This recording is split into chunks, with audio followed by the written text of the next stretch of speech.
Good evening. My name is Diane Howard, Mayor of Redwood City, and I'd like to call the meeting to order.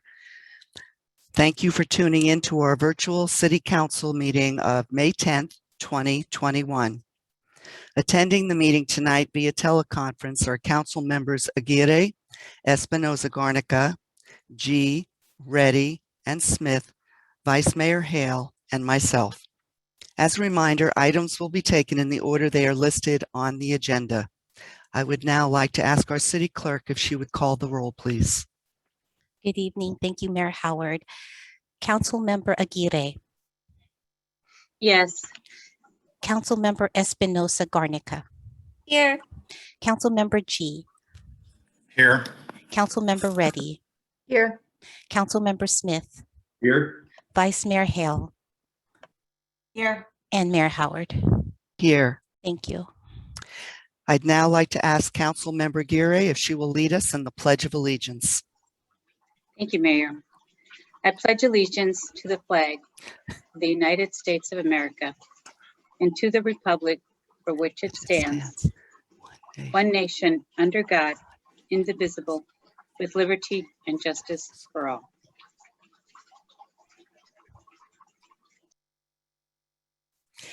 Thank you, Councilmember Aguirre. Moving on to item number 4, presentations and acknowledgements. We'll start with item 4A, the swearing in of our newly appointed Police Advisory Committee members. This evening, we'll be swearing in our newly appointed members. And at the last meeting of April 26th, the City Council appointed 11 members to the newly established Police Advisory Committee, and they have joined us tonight to be sworn into office. Our City Clerk will now administer the oath of office. Thank you, Mayor Howard. At this time, I would like to ask all of our newly appointed PAC members to turn on your video and unmute yourselves. And you can see our newly appointed members on the screen: Laura Aiden, Milton Borgens, Darren Brown, Monica Colondres, Roxana Enriquez, Hannah Haddad, Jim Hartnett, Clara Jackal, Ernie Schmidt, Mary Winfield, and Jesse Labonte. At this time, it is my honor to administer to you the oath of office. I ask that you please raise your right hands with me, and then I will repeat each line of the oath, and then you will follow me in unison. I, please state your name. I, Clara Jackal. I, Darren Brown, Do solemnly swear Do solemnly swear that I will support and defend that I will that I will support and defend the Constitution of the United States the Constitution of the United States and the Constitution of the State of California and the Constitution of the of the State of California against all enemies, foreign and domestic, against all enemies, foreign and domestic, that I will bear true faith and allegiance that I will bear true true faith faith and allegiance and allegiance to the Constitution of the United States to the Constitution of the United of the States United States and the Constitution of the State of California, and the and the Constitution of the State of California. that I take this obligation freely and I take this This obligation freely freely without any mental reservation without any mental reservation or purpose of evasion, or purpose of evasion, that I will well and faithfully and that I will well and and faithfully faithfully discharge the duties discharge discharge the duties upon which I am about to enter. upon which I am which I am about about to to enter. enter. Thank you very much and congratulations. Thank you. Thank you very much. Thank you. Congratulations to each and every one of you. And in advance, I'd like to thank you for your service to our community. Welcome aboard. Now moving on to item 4B, proclamation recognizing Mental Health Month. Tonight, we are also bringing awareness to an important issue that affects the well-being of our community. Mental Health Month, celebrated during the month of May, aims to reduce stigma and promote wellness around mental health and substance use issues. Joining us tonight are San Mateo County Mental Health and Substance Abuse Recovery Commissioner Chris Rasmussen and City of Redwood City Youth and Teen Librarian and Mental Health Partner Diane DeJagger to accept the proclamation recognizing Mental Health Month. I will now read excerpts from the proclamation. Whereas mental health and freedom from substance use issues is fundamental to the overall health and well-being of all community members in Redwood City, regardless of gender, race, ethnicity, sexual orientation, religion, or economic status. And whereas mental health and substance use conditions are as treatable as other health conditions, and people who have mental health and substance use issues can recover and lead full, productive lives. And whereas the May 2021 Mental Health Month focuses on the theme, #Hope for Change, the past year has brought unanticipated changes, leaving us to face these challenges and transform. #Hope for Change reminds us to spread hope and rely on the hope that carried us through the year of change. And now therefore be it resolved that I, Diane Howard, Mayor of Redwood City, on behalf of our City Council and the residents of Redwood City, hereby designate the month of May 2021 as Mental Health Month and calls upon the community members and partners to recommit to reducing stigma and promoting wellness around mental health and substance use issues in Redwood City, in our community, and throughout the county. I'd now like to turn it over to Chris and Diane to give their remarks. Thank you, Mayor Howard. Can you hear me? Yes, I can. Thank you. On behalf of the Commission and the Mental Health Month Planning Committee, thank you for recognizing May 2021 as Mental Health Month. Stigma and lack of awareness to resources are some of the key barriers preventing people from getting help around mental health and substance use issues. Mental Health Month is a great way to increase awareness and inspire action to reduce stigma for those facing mental health and substance use issues. We have a lot of events this year coming up, over 50 events coming up through May that will target age ranges and group topics. You'll find something for everybody. To help support Mental Health Month, I urge everybody to talk openly about mental health issues. The importance of talking about mental health cannot be overstressed. Let's use Mental Health Month as a way to talk about mental health. Ultimately, during this month of May, I want to remind everybody that mental illnesses are real, recovery is possible, and it is possible to find a balance between life's ups and downs and continue to hope for change with the challenges brought on by the pandemic. Thank you. Thank you, Chris. Diane, would you like to say a few words? Sure. Thank you, Mayor. Thank you, Commissioner.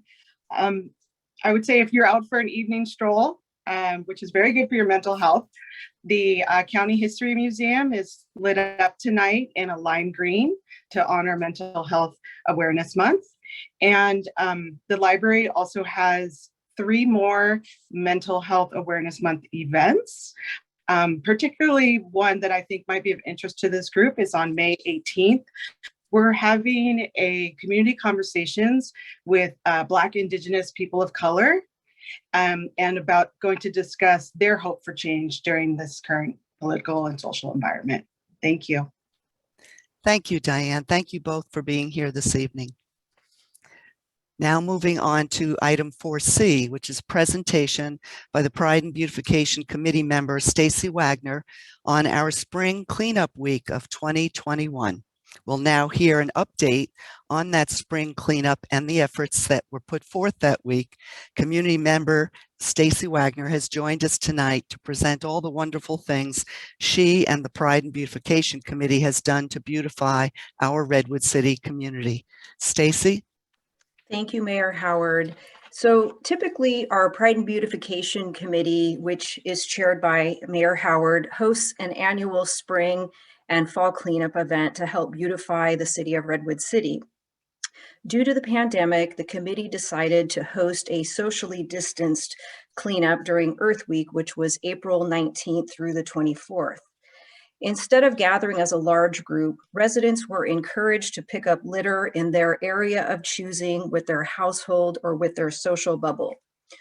Through social media and our hashtag EarthWeekRWC, many participants highlighted their community service and spirit by sharing photos of themselves. Supplies included grabbers, gloves, and garbage bags, as well as logistical support provided by the city staff. Terrence, Adrian, and the rest of the Public Works team are great supporters of our efforts on the Pride and Beautification Committee. A few of the known cleanup areas included in and around Stambaugh Heller and the Redwood Oaks neighborhoods, Whipple and Veterans in Maine, Fleischman Park, Little River, Redwood Creek, Stafford Street, Kentfield Avenue, and Gordon Street. On behalf of the Pride and Beautification Committee, I'd like to give a big thank you to all of the individuals and households and residents who participated in this event. We really appreciate your supports. Thank you.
Thank you, Stacy, and what a wonderful video.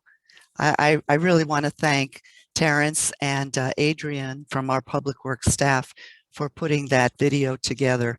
It was a wonderful week, and my thanks to everyone who participated. We had a good time, masks and all. We had approximately 100 known participants.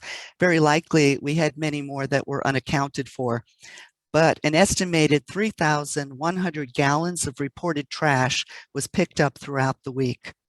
Some of the more interesting finds by the participants were a $50 bill, which the person who found it, she donated it to a shelter, and I thought that was lovely. A golf club and a miniature superhero figurine. I wanted to take this opportunity to recognize and thank the following groups who participated: Cub Scouts Den 61, the Shenyuan Temple, Octagon Volunteers from Woodside High School, Redwood City for Racial Equity, Fossil Free Mid-Peninsula, and our neighborhood associations. I'm sure there were many other groups that also participated but did not notify us or wish to be publicly recognized, but our sincerest thanks go out to you. We're going to plan another cleanup in the fall, and we're hoping that we'll have many more volunteers at that time. But thank you all so much for participating. And Stacy, thank you for being here with us tonight. I appreciate it. Okay, moving on to item 4D, an oral update on the city's response to the novel coronavirus or COVID-19. And our city manager, Melissa Stevenson Diaz, will now give us that update. Thank you very much, Mayor Howard. I appreciate it, and greetings to council and community. Next slide, please. So tonight I'll be giving a brief update on cases within Redwood City and updates on our vaccination efforts, and also provide some information about emergency rental assistance as well as potential new state and federal funds, and then briefly touch on efforts around homelessness and some updates on community services. Next slides, please. So just as a quick refresher, last spring, it's been a long year plus. Last spring, the City Council endorsed our recovery strategy for the pandemic, which we've nicknamed the 3 Rs. And that refers to our efforts to respond to immediate community needs resulting from the pandemic with particular care for vulnerable residents. to restore our community's cultural, economic, and social vitality in partnership with community organizations and businesses, and to reimagine public services in light of evolving community needs and limited financial resources. As you know, a lot of work has been underway, and we're continuing to strive toward these goals. Next slide, please. So I'd like to share a little bit of information about our current status of cases in Redwood City. And I will first note that there's a bit of a change in the slide starting in November. And when the county first began reporting data for Redwood City, information from North Fair Oaks was included. That was then corrected in November. So where you first see a dip, that's from that date forward, all the data is specific to Redwood City. So since November, COVID cases in Redwood City have climbed and have not stopped climbing in that time. We have yet to see a decline in positive cases, although thankfully the rate of increase has slowed. As of May 6th, there were 644 cases per 10,000 residents in Redwood City. By contrast, the case rate in North Fair Oaks is over 1,200 for every 10,000 residents, almost double the positive rate in Redwood City. And given the close connections that we have and that our residents are interacting all the time, it remains important for the city to support the county's efforts for the North Fair Oaks community as well. Next slide, please. I want to spend some time talking about our vaccination progress and how that is looking here in Redwood City. So particularly as it's clear to all of us that the COVID-19 virus has had worse impacts in parts of our community, our county has really been providing additional data about vaccination totals in the most disadvantaged areas of the county. Those areas are called the health equity quartile, and they're defined based on income, barriers to accessing healthcare, and other factors. And so what we are starting to be able to see from the county helps us to track the rate of vaccination within our community and compare it to other similar impacted communities within the county. The light blue vertical bars on the chart show the census tracts in Redwood City and North Fair Oaks that are in the health equity quartile. 8 of those census tracts are in Redwood City. The dark blue horizontal line that you see shows the countywide vaccination rate for all census tracts in the county that are part of this quartile.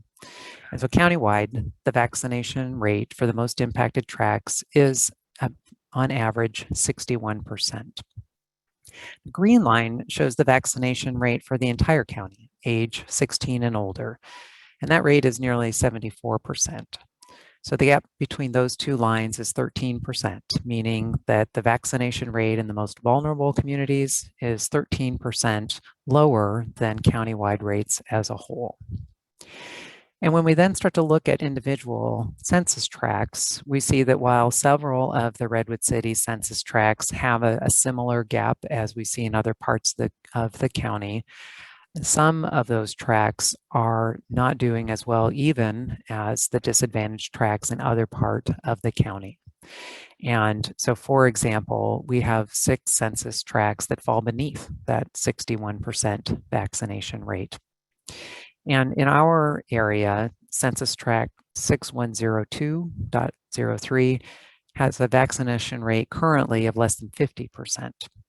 And this tract includes portions of the Central, Downtown, Palm Park, Redwood Oaks, Redwood Village, and Stambaugh-Heller neighborhoods. Next slide, please. I know this slide is a little hard to read, so I'll just summarize the high points for you. This is showing vaccination rates in communities across the county. Again, information that the county is now able to provide to us. And countywide, a total of nearly 483,000 individuals had been vaccinated, and 351,000 fully completing their vaccination series.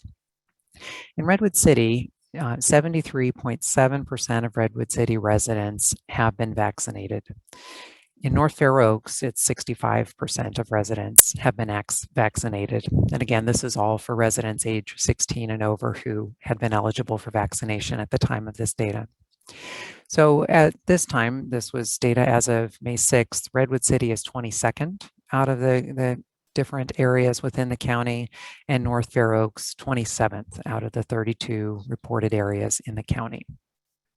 Next slide, please.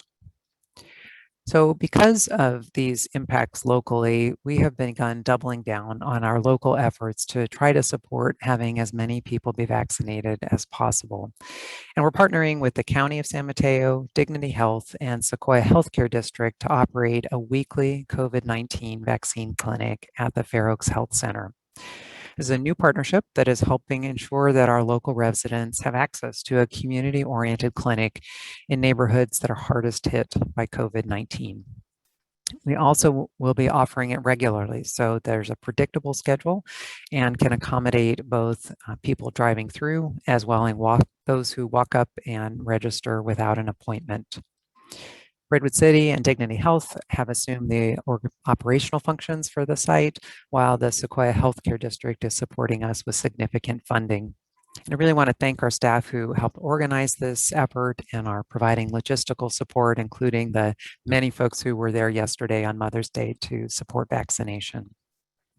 We will continue to have support from the county with outreach on these vaccination efforts in English and Spanish, including door-to-door canvassing and sharing information through our communication channels. Next slide, please. We also want to make sure that we keep up testing efforts locally and wanted you to know that we do continue to have free testing at our community activities building. It's on Tuesdays and Thursdays from 8 to 3 and no appointment is needed. Please stop by. Turning now to emergency rental assistance, I'll briefly share that we have been very active in getting the word out about both state protections and financial assistance for renters and landlords. And there's information available that we're routinely sharing with people who contact us at the Fair Oaks Community Center. And we want to make sure that as many people as possible get the current assistance already available through the state. Additionally, our Fair Oaks Community Center staff are helping people to complete applications should they need assistance. We wanted to make sure that we reached more people and letting them know about this support. And so we have mailed a city postcard that's to reach all households, businesses, and landlords. We hope you have it already, but if not, it should be coming to you soon. At the last city council meeting, we heard from many tenants worried about eviction and about debt that's accumulated in the last year. And I have asked staff to meet with Faith in Action and other community organizations to help us think about other financial support the city might provide. As many of you may have heard today, Governor Newsom announced an $8 billion proposal, that's billion with a B, to support both payments to many residents, direct payments, as well as expansion of programs supporting paying down back rent, as well as utility bills. So as we think about what we do locally, we'll definitely be keeping in mind what proposals might move forward through the state. Next slide, please. I also wanted to provide an update that as of today, we finally got the official notice of our local allocation under the American Rescue Plan Act. And we're very pleased that the city will be receiving $18.4 million over 2 years under this new federal legislation. This is much needed financial support for us to continue city operations and to meet local needs. Importantly, many federal and state programs are also receiving funds that can benefit our residents. Again, thinking about rent and utility relief, for example, as well as support for children and families. So we will certainly be looking for partnership opportunities with other levels of government along with our own efforts. I'll be making recommendations to the council on use of these funds as part of the recommended budget in June. And some of the categories that I'm planning to include funding recommendations for are related to city operations and community services, to capital improvements, to community directed funds, and of course to COVID-19 response and recovery. In developing these recommendations, we're really looking at allocations that will help us meet multiple city priorities and to be mindful of staff capacity. A lot of the work in the last year has been new and extraordinarily complex. And so I would note that as we think about how to best move forward, we're thinking about what can we do with the staff who we have now.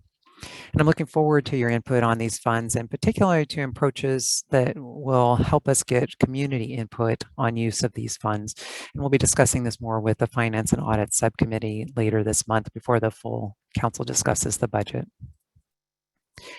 Just a few quick updates on some other areas that we are providing support related to COVID-19. We've been doing a great deal of work to support those who are unsheltered in our community. We'll talk about that more later in the study session, so I won't go on much about that now, but did want to highlight that we did issue a blog post recently to share more information with our community.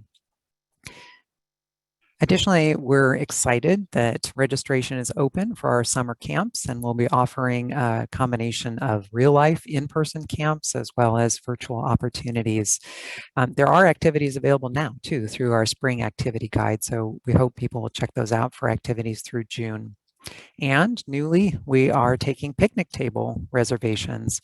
Now, there are COVID-19 related safety measures, so we'll ask for people to observe those, and we expect those will continue to evolve as we get new county and state guidelines over the coming months. Although we're not going to be able to hold 4th of July events, big events this year, we will be having our Chock Full of Fun Festival again this July, so look for that for the 4th weekend. And we're actively planning for the return of more events as we head into fall. This is very similar to what we're seeing in other communities where it looks like fall will be the timeline where we can see more in-person gatherings, and we're excited about offering more as we get closer to that time frame. We are looking forward to the Redwood City Public Library Limited Edition. So as of May 24th, we'll be able to welcome limited in-person browsing and computer use at all 3 of our libraries. And we chose that date because it gave us the chance to make sure that our staff could be fully vaccinated and ready to welcome you safely. We'll keep offering our online events and our curbside pickup by appointment until the reopening.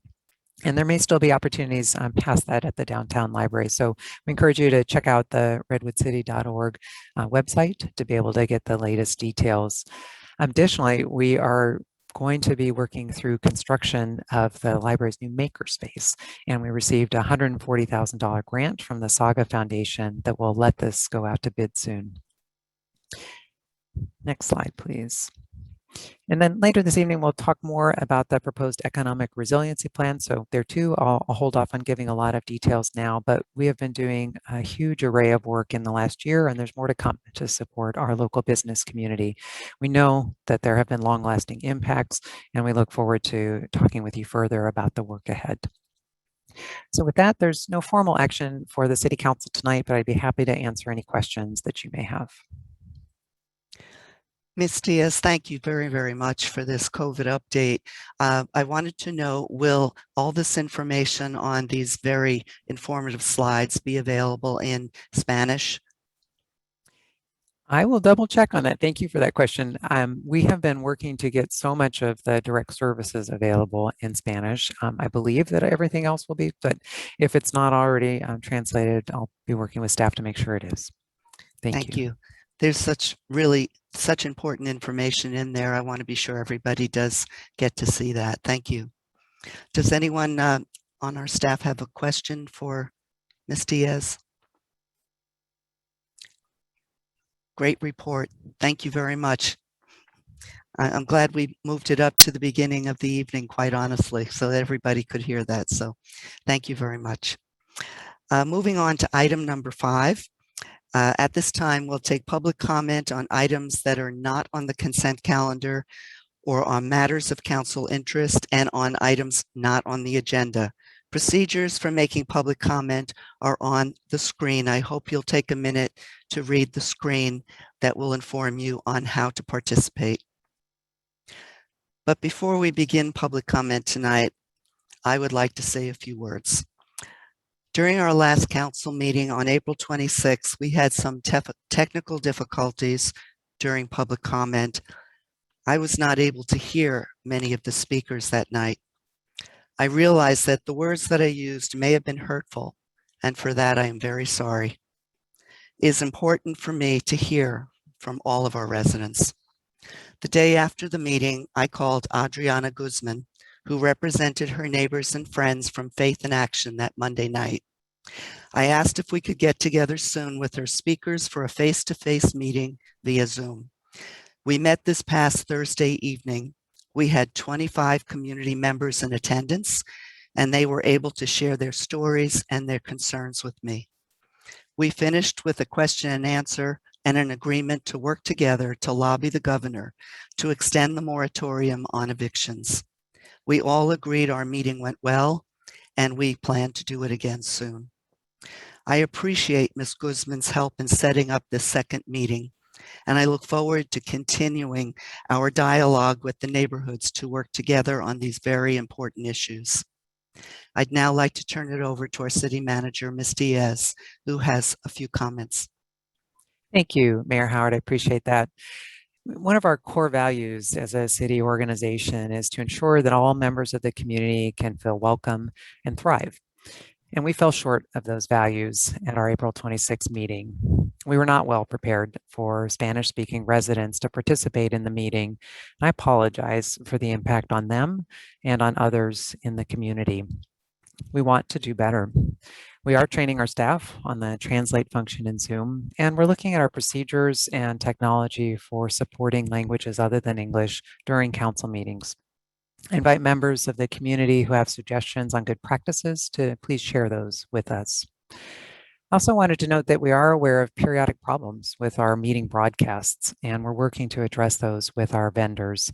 I know these disruptions are frustrating, and we do hope they will be resolved soon. Thank you.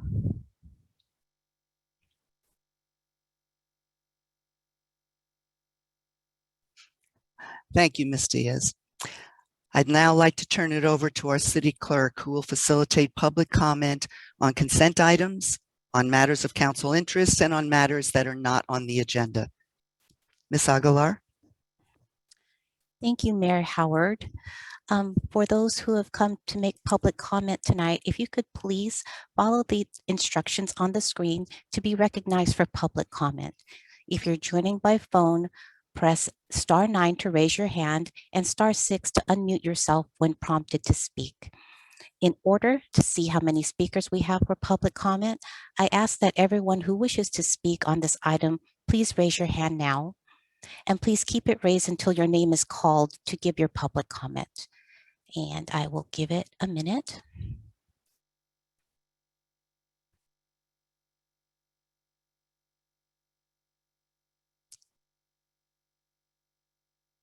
If you're joining the meeting, this is the portion for public comment.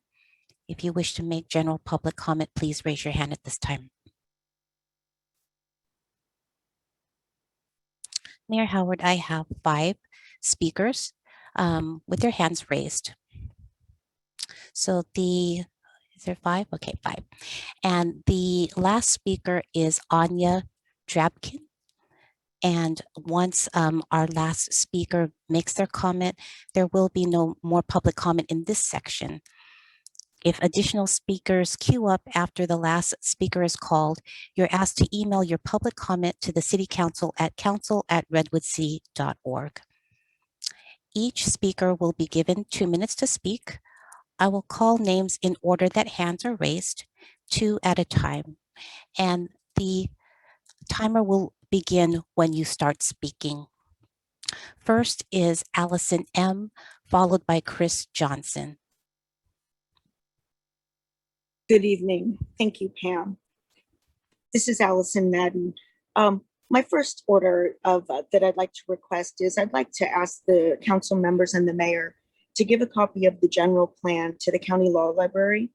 I went over there and they said when they've asked before, they've been told it's online, but this isn't really sufficient.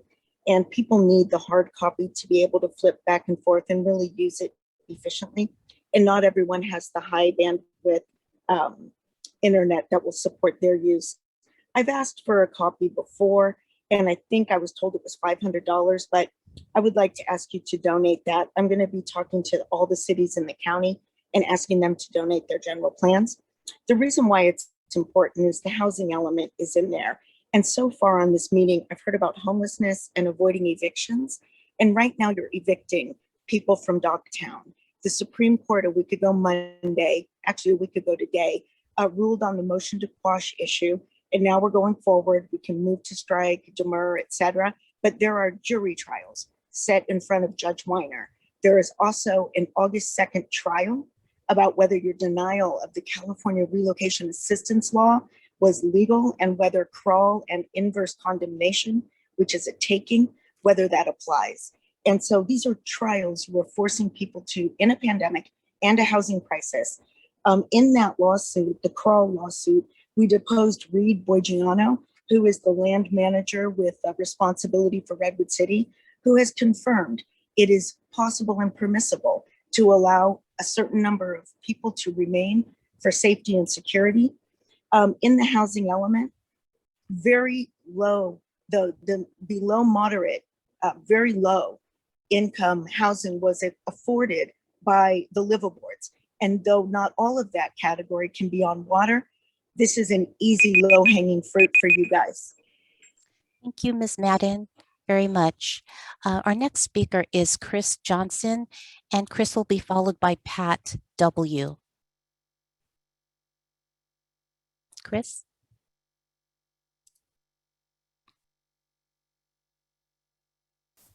Can you hear me? Yes, I can. Good evening, City Council. As you know, we have yet another enormous project that has recently been submitted to our planning department. It's over 3 million square feet of new development, or twice the size of the completed Stanford campus in Redwood City. This brings us to the total amount of office space in the pipeline to over 6 million square feet, or 7 million square feet if you include the rest of the development agreement with Stanford. It proves yet again that developers do not care about our jobs, housing, and balance, nor should they. That's our job. But what's it going to take for us to do something? 10 million square feet? 15 million square feet?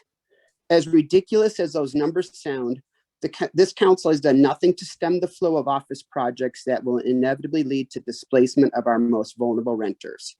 In fact, you've done the exact opposite. We are blowing through the office caps in our downtown precise plan, and we continue to entertain more projects, including 2 coming before you soon, that also require amendments to our general plan. All your efforts on housing mean absolutely nothing if you don't do something to harness the influx of high-paying office workers into Redwood City. 7 million square feet equals 25,000 new workers in Redwood City. These people will not all live here, but they need to live somewhere. Council member Espinoza Garnica called for a jobs, housing, and balance task force at the Sequoia Station study session earlier this year, and it's been crickets on the subject ever since. San Francisco and Palo Alto had this exact same problem, and they both adopted an annual cap on office space of around 875,000 square feet per year. And that hasn't stopped development in those cities. It just provided some balance. I'm pleading with you this evening to do a few things. 1, create a jobs, housing, and balance task force. 2, thank you, Chris, very put an much. annual cap on office development. We'll go to our and next 3, speaker. Chris, thank you. We appreciate your comments. Next we'll go to Pat W, and Pat will be followed by Johanna Rasmussen. Thank you. It's Mental Health Month. May we all find more than we have currently. City Manager, City Mayor, I'd like to bring your attention to the letter that I wrote to you over the weekend with respect to mental health and police.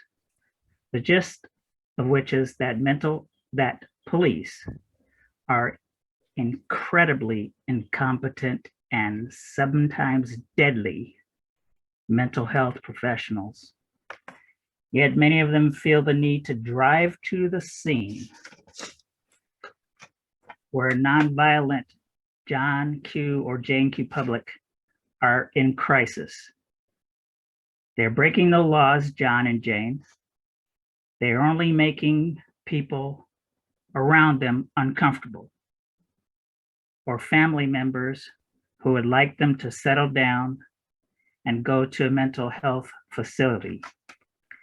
The Costa County DA last week decided not to charge 3 officers with the crime of killing a man experiencing mental health crisis in what I've come to call the George Floyd technique, when the mentally ill man refused to be handcuffed. Why handcuffed him? Nobody knows, except he just didn't want to be handcuffed. Probably he thought handcuffing him would cause him to feel ill at ease and vulnerable. Get the job to fire EMTs with a mental health clinician. And if they experience danger, they know your police phone number by heart. Thank you. Thank you very much, Pat. Our next speaker is Johanna Rasmussen, and Johanna will be followed by our last speaker, Anya Drabkin. Johanna? Thank you. I want to begin by thanking the mayor and the city manager for making this statement about the last meeting and what happened with our brothers and sisters of Faith in Action. I appreciate your words and the intent, and I think it's a big first step. So thank you for that. I am speaking tonight on behalf of my neighborhood association, the Farm Hill neighborhood, and we submitted a formal letter yesterday requesting that item 6D on tonight's consent calendar, a proposal that will begin the process necessary to transfer the collection of city sewer service fees to the county for potential billing on the property tax roll. We feel advancing this proposal any further would be a waste of staff time and taxpayer monies. So we are asking you, the council, to reject it outright and to not move this forward. There are many important issues we need to address, issues that residents support. This is not one of them. As I mentioned in my letter, the Farm Hill neighborhood feels that the unintended consequences of this proposal would place our underserved community members at increased risk and further exacerbate the income and wealth disparities in Redwood City. Thank you. Thank you, Johanna. Our last speaker is Anya Drabkin. Thank you. My name is Anya. I'm a mom of 3 and I live in Redwood City. And I also serve on the Commission on the Status of Women for San Mateo County. And I'm a child psychologist by training. In light of Mental Health Awareness Month, I want to commend the Council for adopting the Mental Health Proclamation.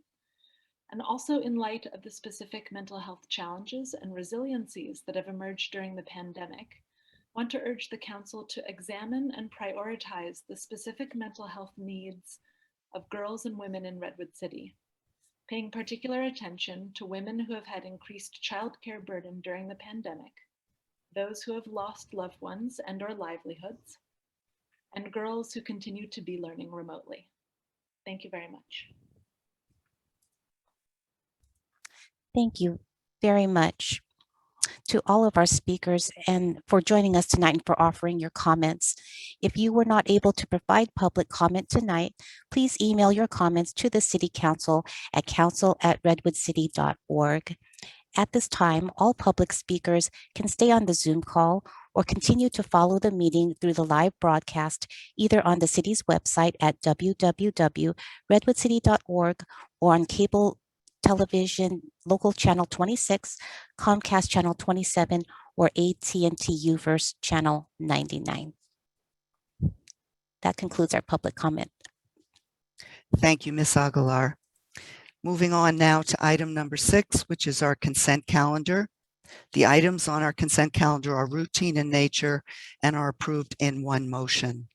I'd now like to ask our council if there is anyone who'd like to move an item for discussion or if someone would like to make a motion.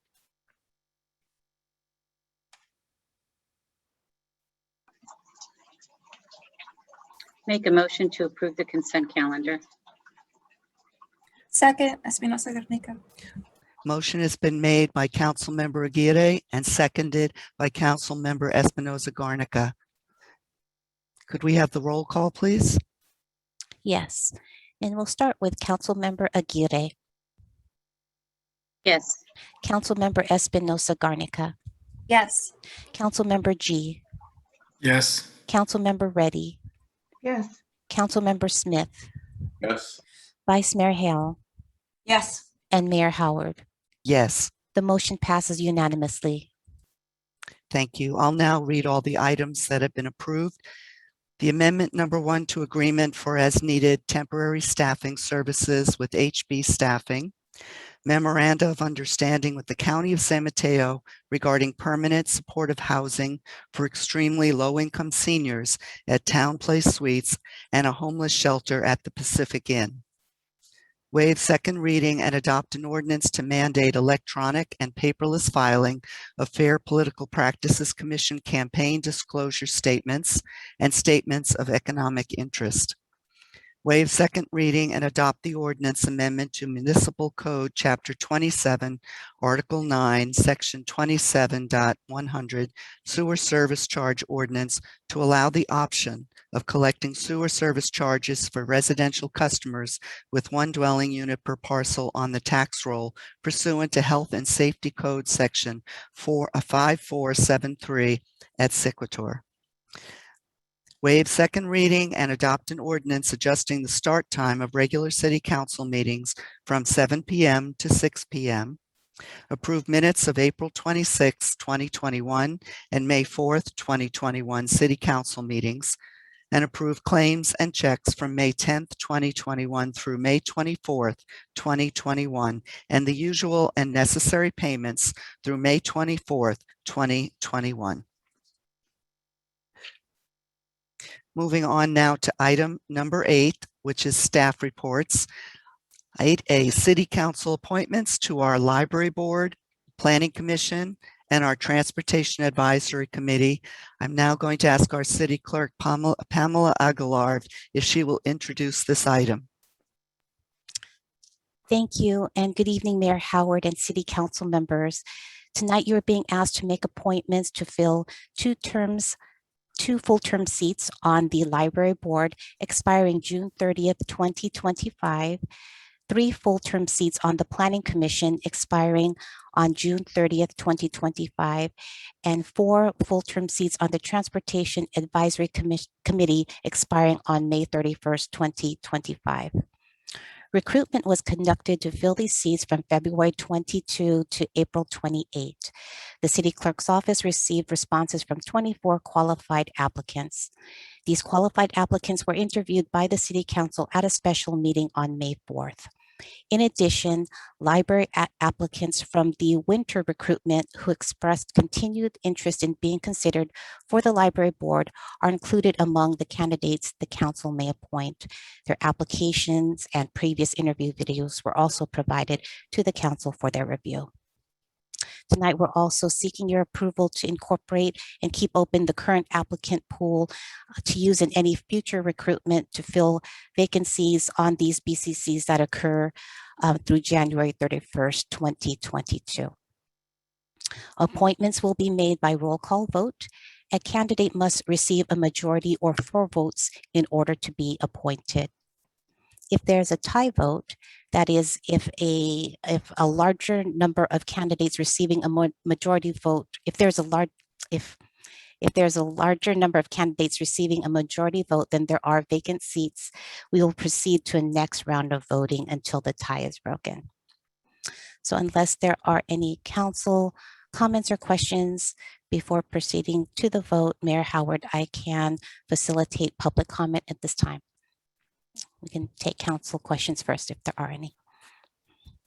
I see no council questions at this time. So now we'll take public comment on this item. I'll hand it back over to our City Clerk. Thanks. If anyone wishes to speak on this item at this time, please raise your hand and keep your hand raised until your name is called to give public comment.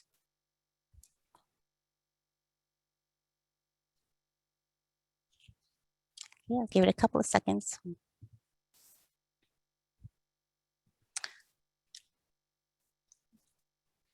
Okay, Mayor Howard, there are no public speakers for this item, so we will go ahead and proceed to the vote.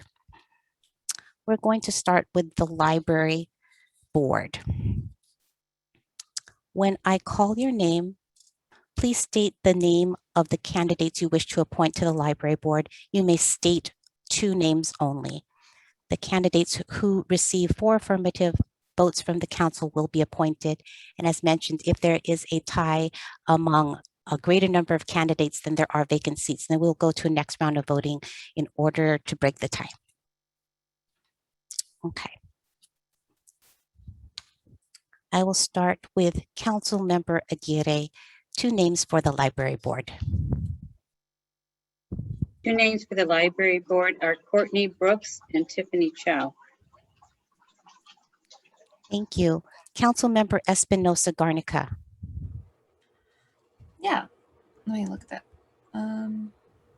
For the library board, Correct. I have, thank you, Ian Walker and Ryan Roos. Thank you. Council Member G. Thank you. Tiffany Chow, Annalie Miraz. Thank you. Council Member Reddy.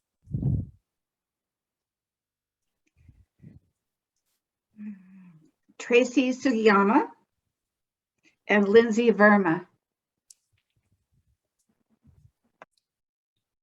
Thank you. Council Member Smith.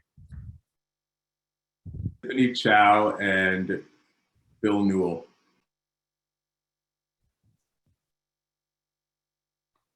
Thank you. Vice Mayor Hale.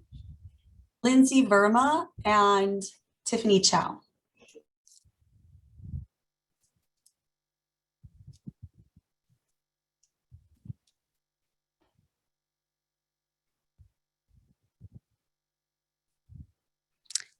And Mayor Howard. Tracy Sugiyama and Lindsay Verma.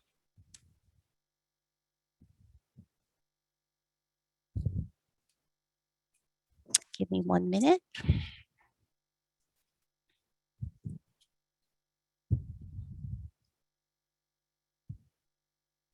Thank you. Tiffany Chow received 4 affirmative votes by the council and will be appointed. No other candidates in this round received a majority vote, so we'll go to the next round of votes. And I will call the roll. And this time you will state 1 name of the second library board member that you would like to appoint. And the applicant who receives a majority of affirmative votes will be appointed. They need 4 votes. We'll start with Council Member Espinosa Garnica. Ryan Roos. Thank you. Council Member G. Tracy Sugiyama. Thank you. Council Member Reddy.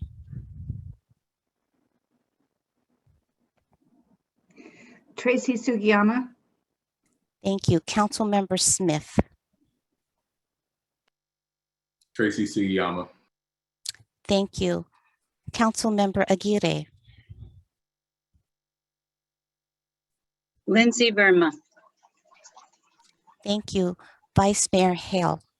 Lindsay Verma. Thank you. And Mayor Howard. Tracy Sugiyama.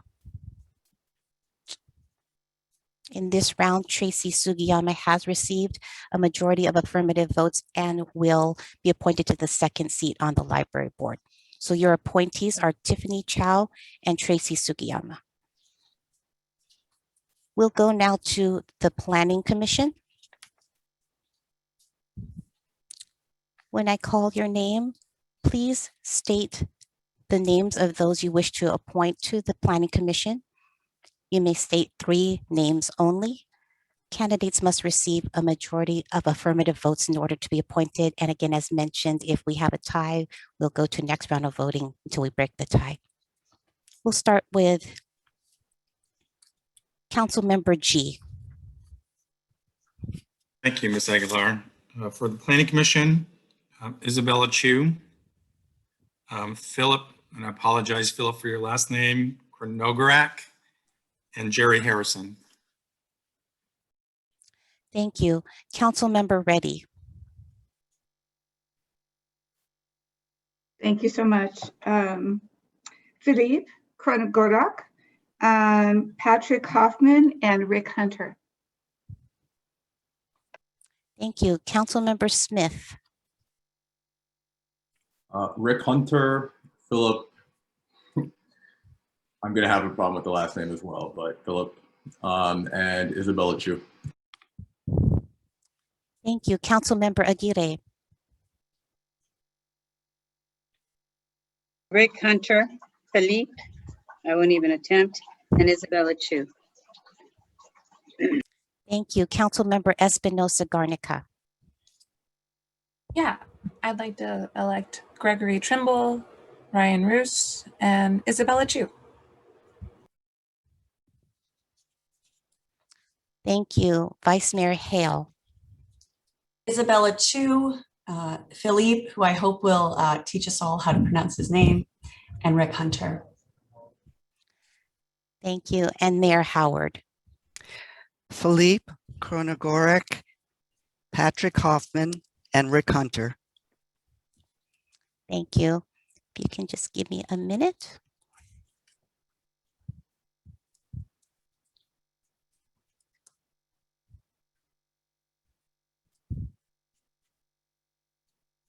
Okay. The candidates who received a majority of affirmative votes, the three names are, and I'm going to mess this up too. Philip Krongorak with 6 votes, Rick Hunter with 5 votes, and Isabella Chu. Those are your appointees to the Planning Commission. Thank you. So let's now go to the Transportation Advisory Committee. When I call your name, please state the names of the candidates you wish to appoint. You may state 4 names. The candidates who receive a majority of affirmative votes will be appointed. Let's start with Council Member Reddy. Thank you. Sophie Mintier, Matthew Self, Christopher Sturkin, and Colin Park. Thank you. Council Member Smith. Sophie Mintier, Matthew Self, Christopher Sturkin, Colin Park. Thank you. Council Member Aguirre.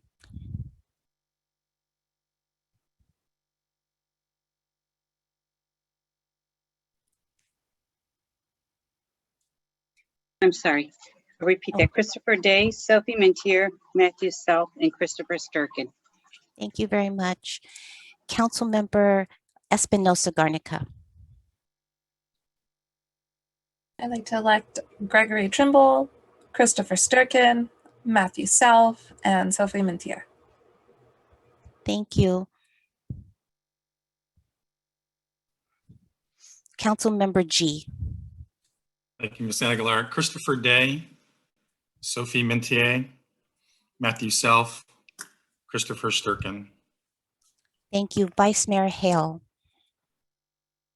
Thank you. Christopher Day, Sophie Mintier, Matthew Self, and Chris Sturkin.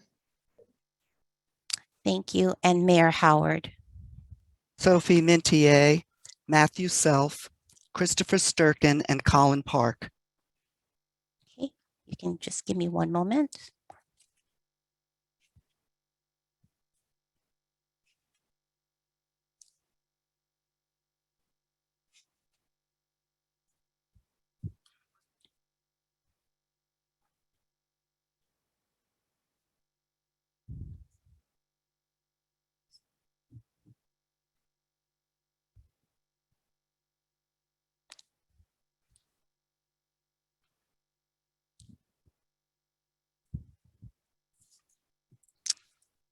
Okay.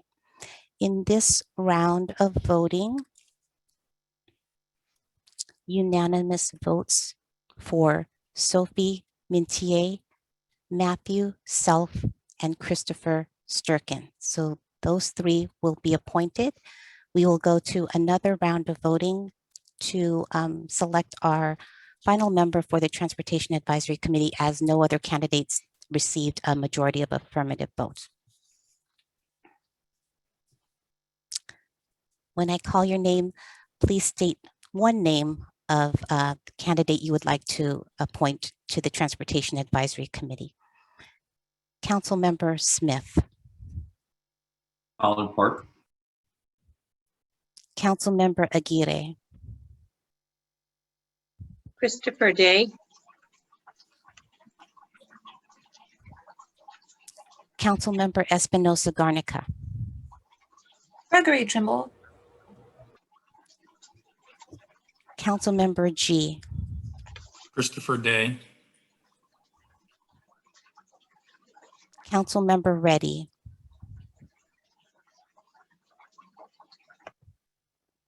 Colin Park, Vice Mayor Hale, Christopher Day. and Mayor Howard. Colin Park.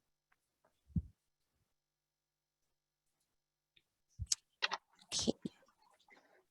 We will go to another round of voting as no candidates received a majority of affirmative votes in this round.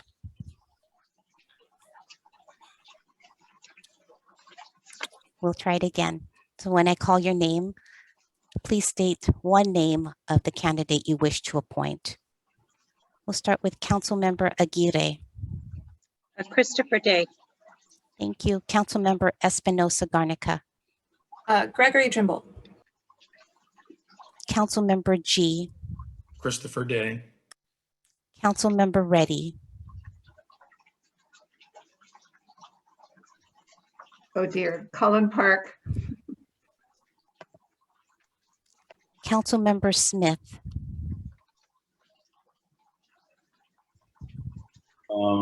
Christopher Day, Vice Mayor Hale, Christopher Day. and Mayor Howard. Colin Park. Okay, during this round, Christopher Day did receive a majority of affirmative votes and will be appointed. So your appointees are Christopher Day, Sophie Mintier, Matthew Self, and Christopher Sturkin. Thank you very much. Thank you. I'd like to thank everyone who applied for service. Congratulations to those who were appointed, and those who were not, please don't be discouraged. There are many opportunities in the future for you to serve in Redwood City, and I hope you'll consider reapplying. Thank you very much. And we do have the one motion also to keep the applicant pool active Thank you. until January 31st, 2022.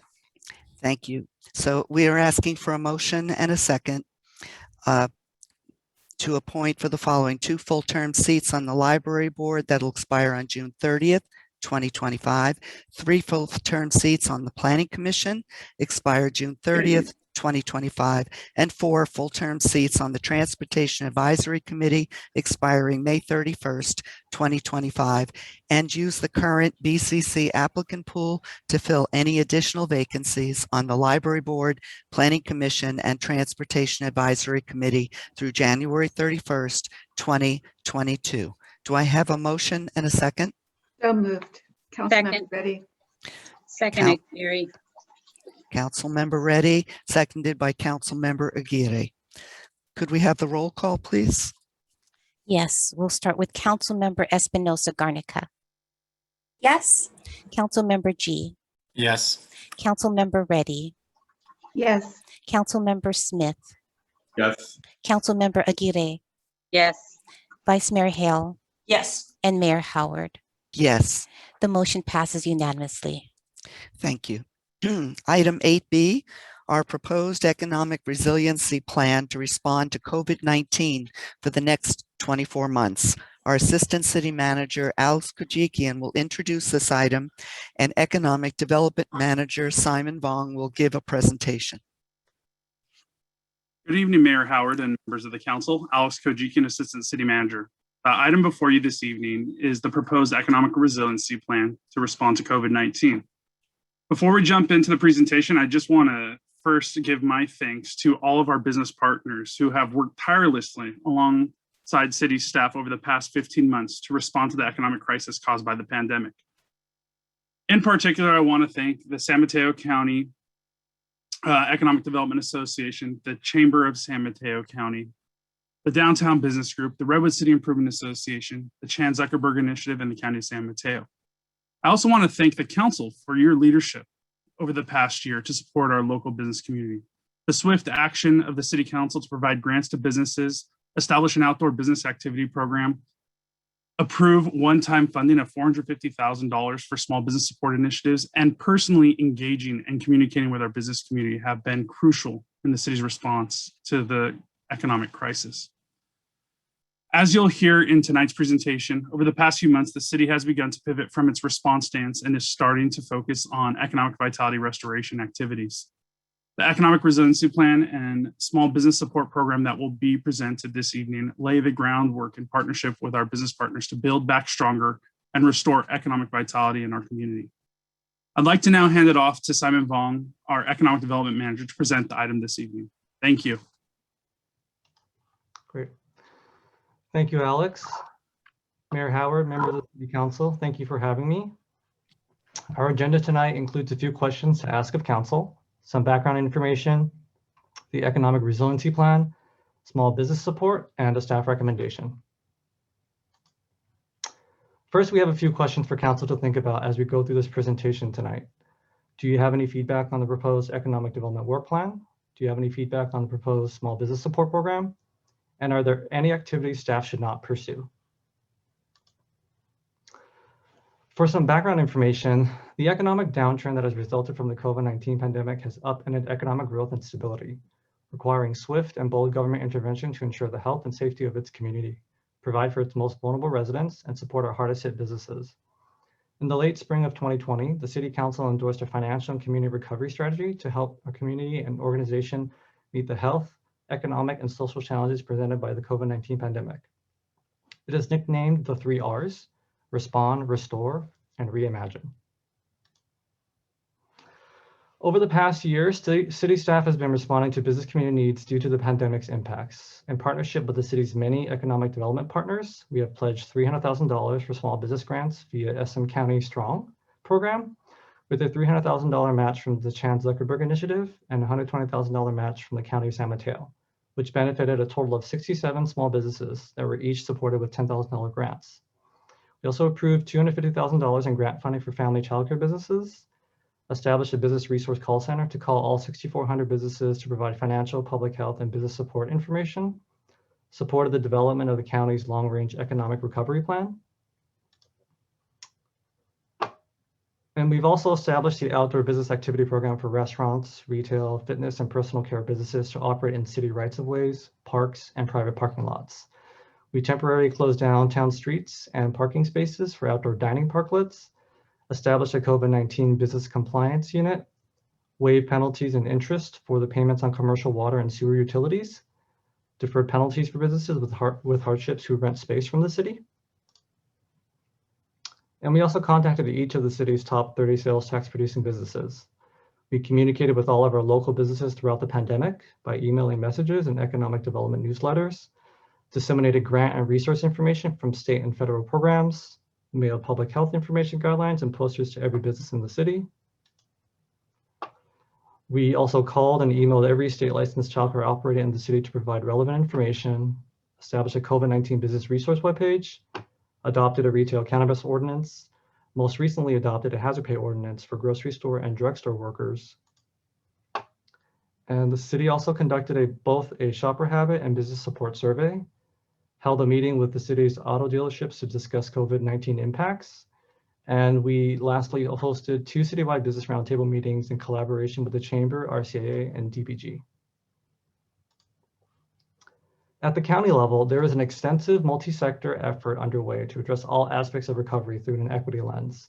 And the city will be leveraging those resources as their complementary initiatives. They include community infrastructure, such as providing internet and connectivity for all, economic recovery, providing support for all businesses with an emphasis on small and minority-owned businesses, education and childcare, expanding access to affordable childcare for ages 0 through 5, public health, promoting community compliance with health directives, and vulnerable population support, ensuring provision of basic needs, including shelter and food.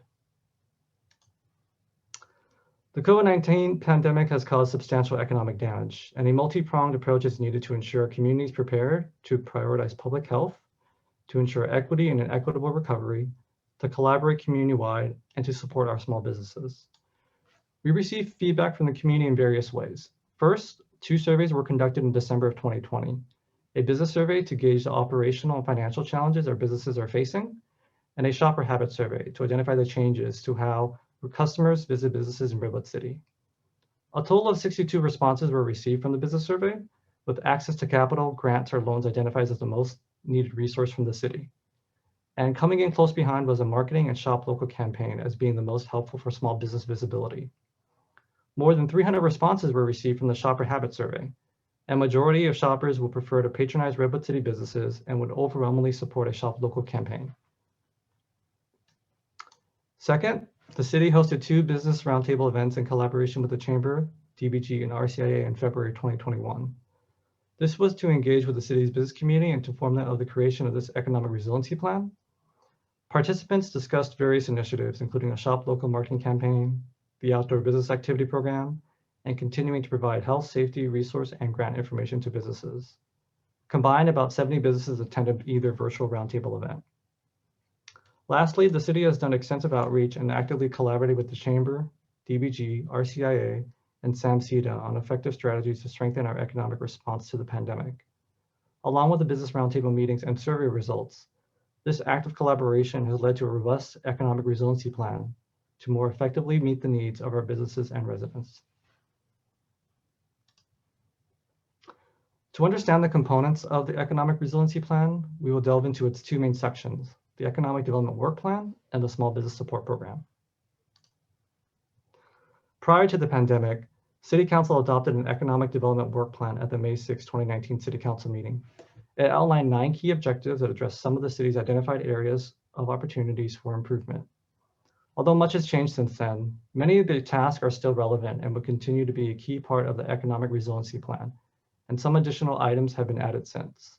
For example, some of the tasks include connecting with our top sales tax generators and downtown businesses, as well as supporting our emerging life science and biotech industries. Coordinating with our regional economic development groups, including leveraging many of the SMC recovery initiatives. This countywide effort will help support our community with an emphasis on an equitable recovery by providing training, business and financial assistance, as well as workforce development programs for our most vulnerable populations. The work plan also includes overseeing and monitoring the cannabis business permit program and farmers markets in downtown, actively promoting and identifying vacant commercial and industrial space and sites to brokers and retailers, and steering capital projects such as the Theater Way street closure with bollards. In terms of small business support, City Council allocated $450,000 at the February 22nd City Council meeting for this effort. Staff is recommending the following initiatives to utilize a $450,000 allocation for small businesses. $280,000 to fund the balance of Redwood City restaurants from SMC Strong's Restaurant, Brewery, and Winery program. In Redwood City, 64 applications were received and 36 restaurants received grants, with a balance of 28 remaining restaurants that did not receive grants. At $10,000 each for each restaurant, that would equal to $280,000 in an unmet need for Redwood City restaurants. Grant funding was a top request from our business support survey results conducted in December of 2020. Additionally, cities such as Brisbane, Half Moon Bay, San Carlos, San Mateo, and South City have also committed to matching funds for their applicants who are not initially selected for funding. We also have $75,000 slated for additional signage in downtown for purposes of parking, wayfinding, and business visibility. We will explore hiring a professional designer to help develop consistent site guidelines. Staff is also considering piloting a facade improvement program in downtown, which can help enhance the appearance of commercial buildings and encourage economic development in overlooked areas. Depending on the response, the program can be refined for citywide deployment, although the amount of staff time to develop, manage, and administer this program could be considerable. Staff is also exploring developing pre-approved parklet designs for permanent parklets beyond December 2021, when the temporary outdoor business activity expires. The $35,000 would include other related costs such as supplies and barriers for semi-permanent parklets. A number of businesses, primarily restaurants, have expressed strong interest in investing in permanent parklets for outdoor dining for the foreseeable future, as patrons are wary of dining indoors as the pandemic continues. The city's economic development partners, particularly the DBG, have been engaging business interests in permanent parklets and have compiled a list for staff review. Next, we have $40,000 dedicated to promoting awareness for local businesses and encouraging consumers to shop local through marketing and promotions. Staff will reach out to firms and creative consulting agencies to market and promote our local business community on a hyper-local level. We will continue to collaborate with the County of San Mateo on an app that can be used to highlight local businesses in a virtual marketplace, with Redwood City being used as the first pilot city. We will also establish a small business empowerment program for $20,000 to continue our dialogue with the community. We will hold discussions and roundtables hosted by the city in collaboration with the Chamber, RCIA, and DBG.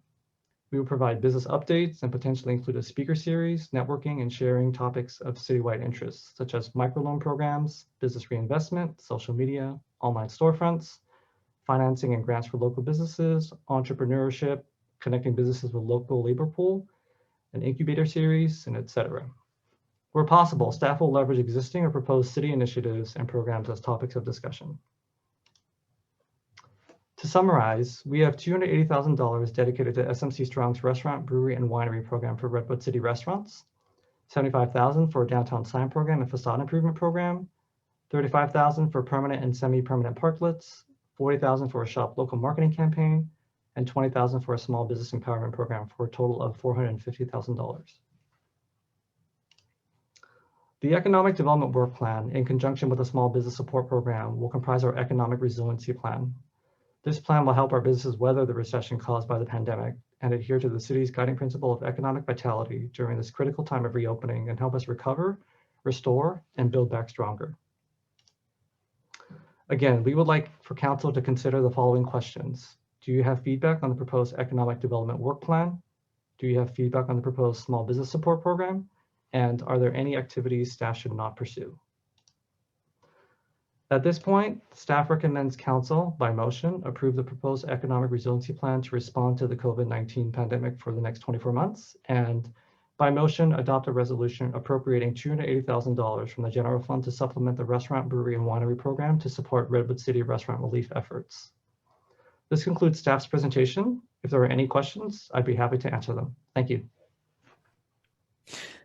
Thank you, Mr. Kajikian, and thank you, Mr. Vong. Are there any clarifying questions from council before we go to public comment? Seeing none, I'll turn. Oh, I'm sorry. Councilmember Smith, you have your hand raised? Yes, I do. I just have a really quick question for Mr. Vuong. Curious about the facade improvement program. Obviously, this initial pilot would be focused in downtown.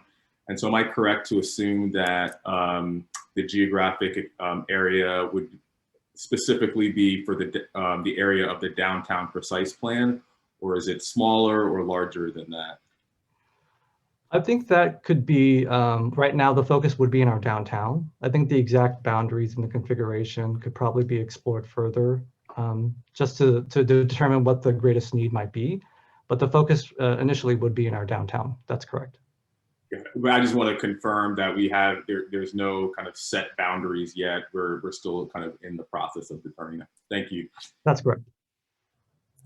Can just jump in real quick to Councilmember Smith's question. When we really look at just focusing in the downtown, what we're looking at for our pilot program is to partner with a Redwood City Improvement Association. And so the boundaries are a little bit more concrete within, it's not the entire downtown precise plan area. It just would be that we would be able to leverage potential funding. And so we're talking and working with one of their subcommittees on this potential initiative. Okay, got it. Thank you. Thank you for those clarifications. We'll now take public comment on this item, and I'll turn it over to our city clerk, Ms. Aguilar. Thank you, Mayor Howard. In order to see how many speakers we have for public comment on this item, we ask at this time that everybody who wishes, or anybody who wishes to speak on this item, please raise your hand now and keep your hand raised until your name is called to give your public comment.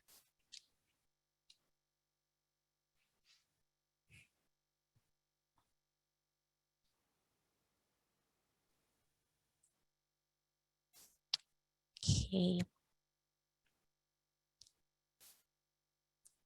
Mayor Howard, I do not have any raised hands for public comment at this time. Okay, thank you very much, Ms. Aguilar. So we'll move on now to council discussion. Who would like to begin?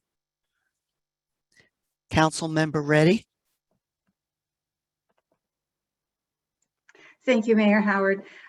First, I want to express how very impressed I am with staff and to thank you for the extraordinary work that you're doing with this resiliency plan. When I'm talking to our businesses, they are so impressed with how flexible and able our staff has been in addressing this extreme situation in such a pivotal sort of way. I just continue to be very impressed with. We closed the streets, we opened the streets, and our restaurants are able to stay open, and our residents are happy. They're able to dine inside or outside, whatever they feel comfortable doing. So I just want to express that, how very impressed I am with our staff, and thank you so much for the report that was given to us. I have no suggestions. I also wanted to say how pleased I was to see that the 28 unfunded restaurants that were not part of the SMC Strong, I guess they had a lottery for the 64, and some of our restaurants were not able to benefit from the $10,000. So I'm really happy that we're able to resolve that. And I guess a follow-up to the question that Council Member Smith was asking. So these 28 are people who belong to RCIA. They're not people, they're not restaurants who are in, say, Woodside Plaza or other places. Are they only downtown restaurants? I guess that's what I was asking about that. If I may, I believe Councilmember Smith was referring to the facade improvement program. The 28 applications that were not funded by the RBW program would be any restaurant within Redwood City that did not qualify did not get picked for the lottery, and that would be citywide restaurants. Excellent. Okay, that's exactly what I was wondering.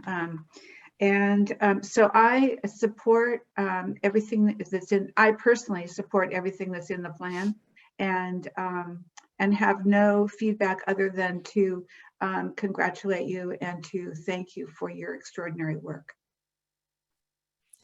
Thank you, Council Member Reddy. Council Member G. Thank you, Mayor Howard. Mr. Kajikian, Mr. Vaughn, thank you for the hard work and for the presentation this evening. I think, Simon, you said in your comments, it takes a multi-pronged approach to economic recovery. I think it also takes a lot of partners, multi-partner approach.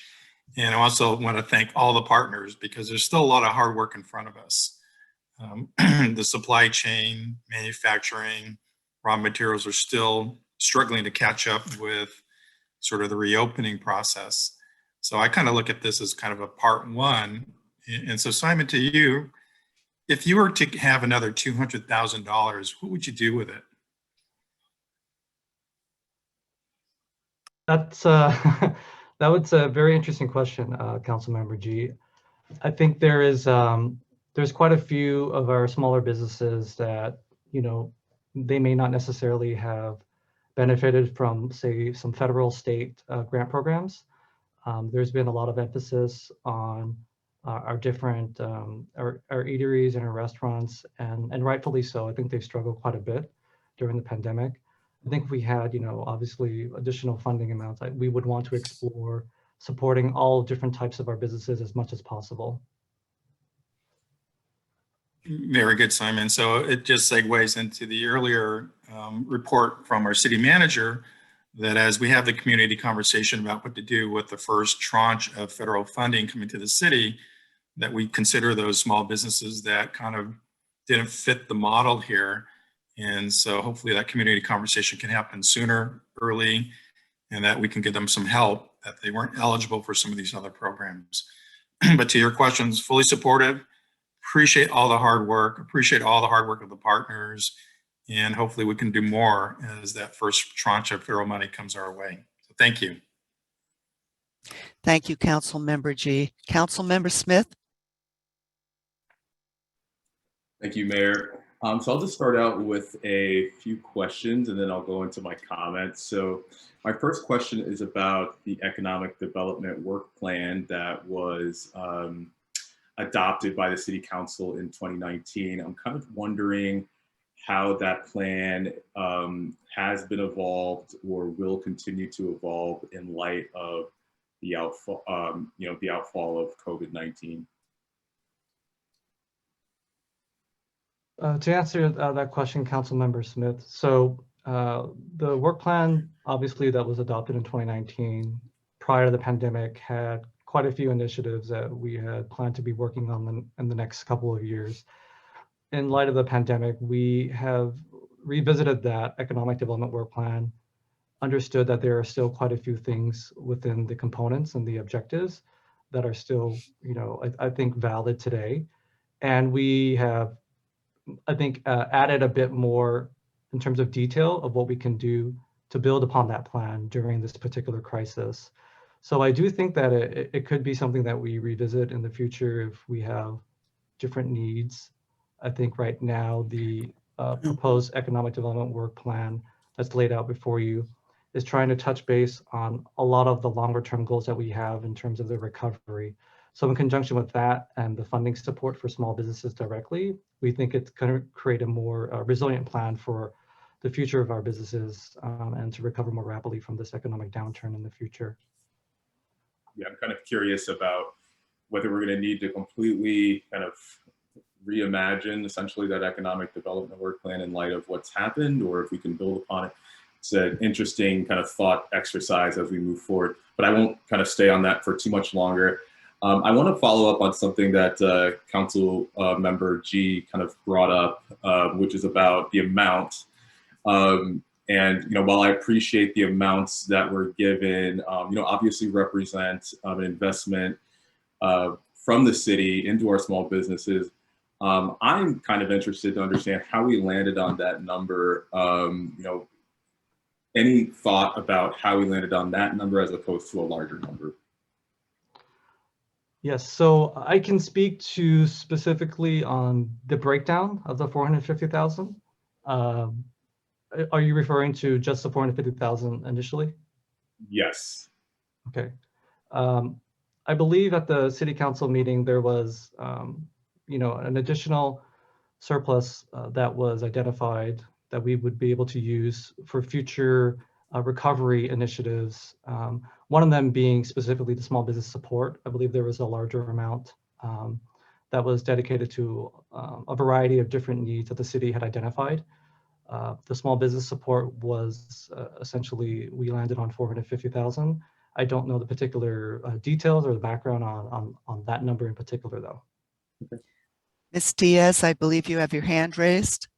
Sure, I can speak to that as well. So just to confirm that the money allocated in February related to funds that were operating balance out of last fiscal year, so fully discretionary city funds. And we looked at a range of needs, one of those being our anticipated deficit next year. And so you may recall the biggest chunk of money went to supporting ongoing city services so that there did not need to be further cutbacks in city services. And from there, it really was just a matter of trying to balance out all the various community needs, which has really been our ongoing dance here for now over a year, is knowing there's so many different segments of our community that are hurting. We tried to spread that among direct support to residents, particularly in need, as well as in this case to our business community, which employs a lot of those residents. And so it's just an ongoing iteration that we're doing with council, and that will continue with the federal funding as well. Yeah, very good.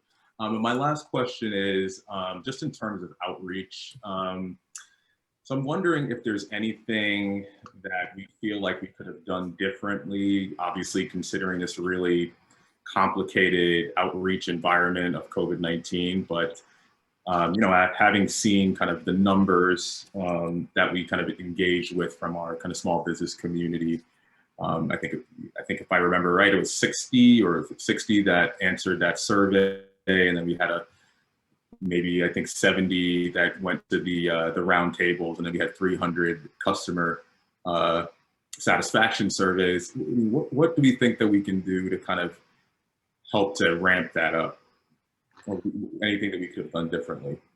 Right. Thank you, Thank you, Councilmember Smith. We also want to add that we did reach out to every single business license holder within the city, followed up with paper notices in terms of seeing what we could do to help them during this critical time, and a variety of our staff members who pivoted during the pandemic to make sure that they've touched base with businesses, called them to see if they had anything that they needed that we could do to help. I think we would have loved to have a much larger amount of participation in surveys. I think everyone everyone who's conducting surveys feels the same way. If we can get just a wider subsection of our business community and a more robust response from hearing from what their needs are, that would have been ideal. We did the survey in December of 2020 just to get some additional sentiment from the business community about what would be items that we could do to kind of support them during this time. I think the additional things that we can look into, more outreach, of course, in terms of would a maybe a more targeted survey have been helpful. I think what also we have looked at is doing things a traditional way during a pandemic, such as maybe more face-to-face is a little bit limited. I've actually done more face-to-face visits with our businesses more recently with our downtown business group, just to get a more on-the-ground feel of how they might be doing, and I think it's a more personal touch. We're also able to go ahead and leverage a lot of our county partners and business groups to see, are there ways that we can have focus groups or more targeted outreach to maybe people who have specific interests at mind. And I think those are kind of part of our small business empowerment program. That's a part of the economic resiliency plan. I think moving forward, we've heard that quite a bit. They really do appreciate the communication and outreach that we've done, and they would like to see that more in the future too. So I do think that that's something that we can go ahead and focus on in the future. Mr. Kajikian, did you? So to that point, Councilmember Smith, I have to say that we were really robust, even starting in March 2020. And so we redeployed our librarians basically and stood up a business resource call center. And I have to say the feedback that we received from the businesses, they were so appreciative in the time of need, in the worst possible moment of their lives, their whole businesses, just disheveled with the pandemic. The feedback that we received, the thankfulness, the resources. So we also stood up, basically the librarians also assisted the businesses with applying as well. So providing them support services as well. So that was all a huge lift. Additionally, just Sam Cita and the Downtown Business Group, Regina going door to door personally during all this, and Amy in the chamber and RCIA, it just went really well. What was one bright spot actually in the middle of this entire pandemic is the number of at-home businesses, the business licenses that were created. We received over 400 new businesses that were created. And so how do we get out to them and bring them out of the shadows to start brick and mortar potential businesses, and also bridging the online world with the physical world? And so that's something that we'll be looking at additionally as we continue our engagement and outreach with our businesses. Thank you so much. So I'll just kind of move quickly into my relatively brief comments. I'll say that agree with both Councilmember Reddy and G that the work that the team has done, the city staff has done, is really just dynamic. It's fantastic to be able to kind of coalesce resources, a strategic plan, and a vision about how to support our small businesses in Redwood City, dealing with the simultaneous outbreak of COVID.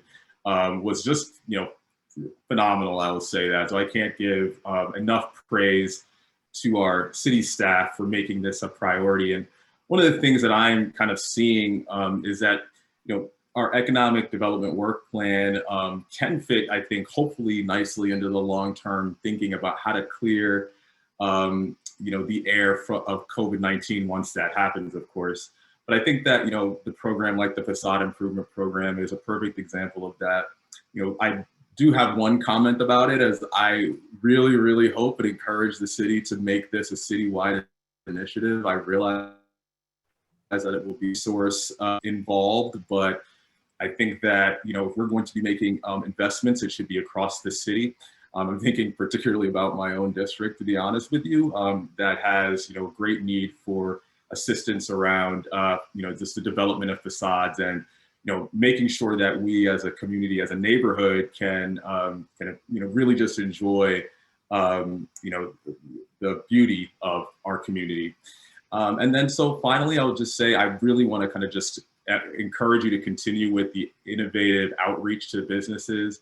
Obviously be thinking from a equity-based lens, and also just from kind of an innovation and technology-based lens to connect with as many small businesses as possible. Sounds like you already kind of have that in mind, so I just want to encourage you to keep moving forward. Well, other than that, thanks so much. Again, I'm very, very impressed. Thank you, Councilmember Smith. Councilmember Aguirre. Thank you, Mayor. I'll just start with echoing what my colleagues said. I really want to thank our city manager, under your direction, how we've moved forward with this plan, and not only what we've done in the last 14 months, but what we are planning for the next 24 months. I'm proud and impressed with the amount of work that's gone into this. I do have a few questions on how did you follow up with those who did not respond to the surveys? In other words, the minority businesses, the multiple languages associated with some of the owners. Was there a plan where you were able to reach to them just in general? So we've sent out additional reminders and follow-ups for the survey results itself. I don't know if our assistant city manager has any more background, if we had any additional follow-up for, say, minority-owned businesses.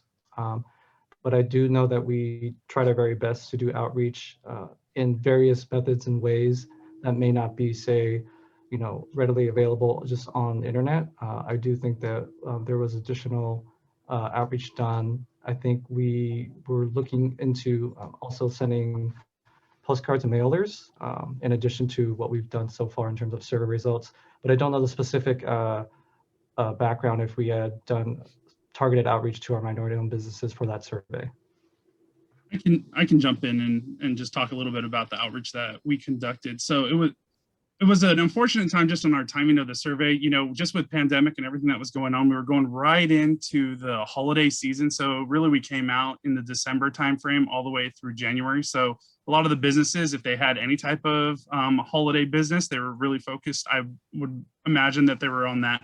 Additionally, I personally actually went and walked different strands and neighborhoods throughout the city and just handing out more information. So, but outside of that, I know that we worked with our business partners, whoever was part of the Chambers listserv, the Downtown Business Group's listservs, just anywhere and everywhere that we could try to get the information out.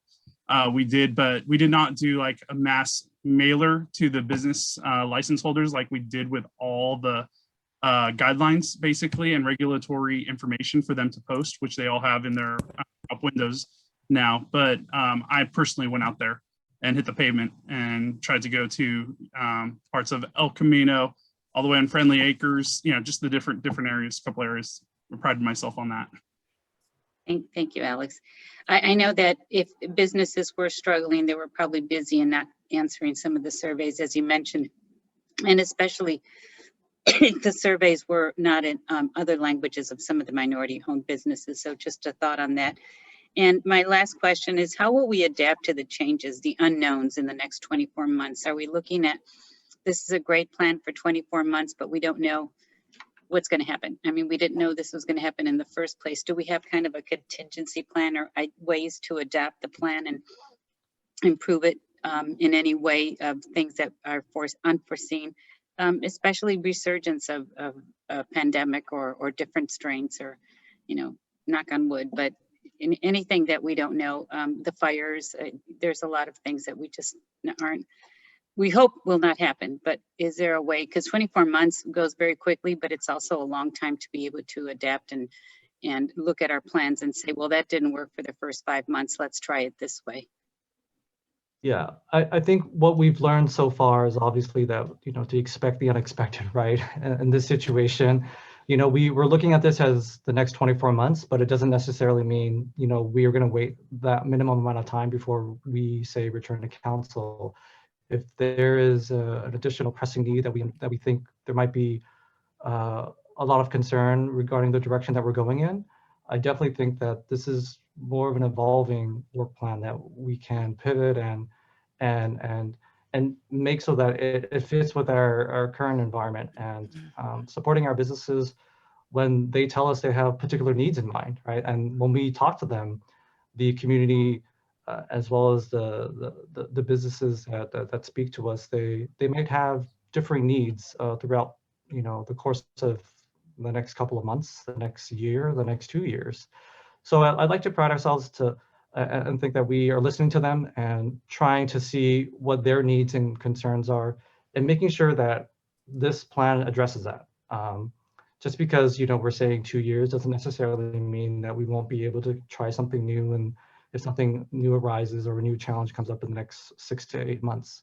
So I do think that this is kind of giving us a framework, kind of looking at this anew from 2019, understanding where we came from, and hopefully using this as a blueprint for our best idea of what we think the businesses need during this time, and shifting as we need to respond to the pandemic that may evolve again in the next 6 to 8 months too.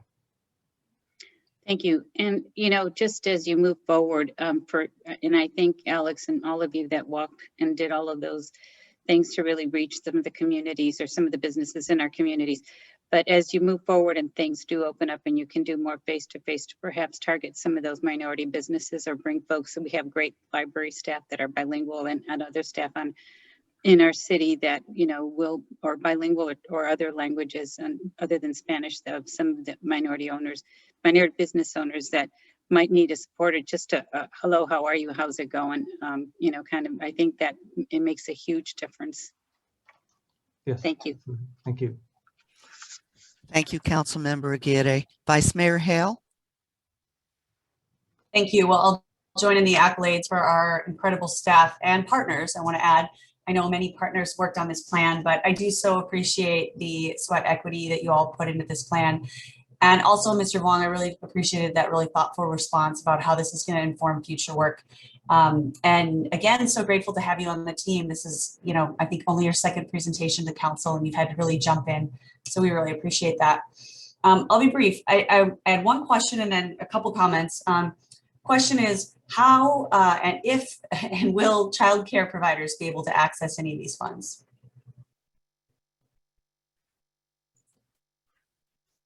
Go ahead and jump in on that item. So the council actually gratefully approved $250,000 in CDBG funding for our family childcare operators here in Redwood City, and we're working with First Five San Mateo County to really work to get the information out there. And so I'd have to check in with our CDBG staff to just see how effective we've been so far, but I know that they're working on getting those funds out to the family child care operators. And those are in-home childcare, so centers wouldn't be able to qualify for those funds. So yes, that is correct, separately. But I know that with San Mateo County Strong, there was another push for the child care centers. I believe there was $1 million across the county to help fund. And I know that a handful of Redwood City centers received $50,000 grants at that time, I believe. Yeah, so what we learned from doing the COVID childcare relief fund was, a couple of things. One is it was one-time funding. And so I'm curious to know how we're thinking about, this is one time and we're still finishing the first round, which I think is the right thing to do, by the way. I'm really glad that we're going to go and fully fund that. Oh, I see the city manager has her hand raised. Perhaps she has a comment to make on that. Yes, I didn't mean to interrupt you, but I do have something to add. I just wanted to share, as council knows, I serve on the countywide Recovery Coordination Council. I know you and Councilmember Aguirre also served on committees to form that. And that's an active discussion right now with First Five in terms of ongoing childcare needs. I am paying close attention to that and asking where help will be most needed. That is an area that I'm internally earmarking right now for additional support with federal funds. That's fantastic, because what we learned during the COVID Childcare Relief Fund was that a large amount of the need was in Redwood City. We do have a large amount of the childcare, and that is, of course, the infrastructure that allows these workers to go back to work. So we want to make sure that we're keeping track of those. And it's a very diverse industry in terms of its makeup and composition. So we want to make sure that we're looking out for them.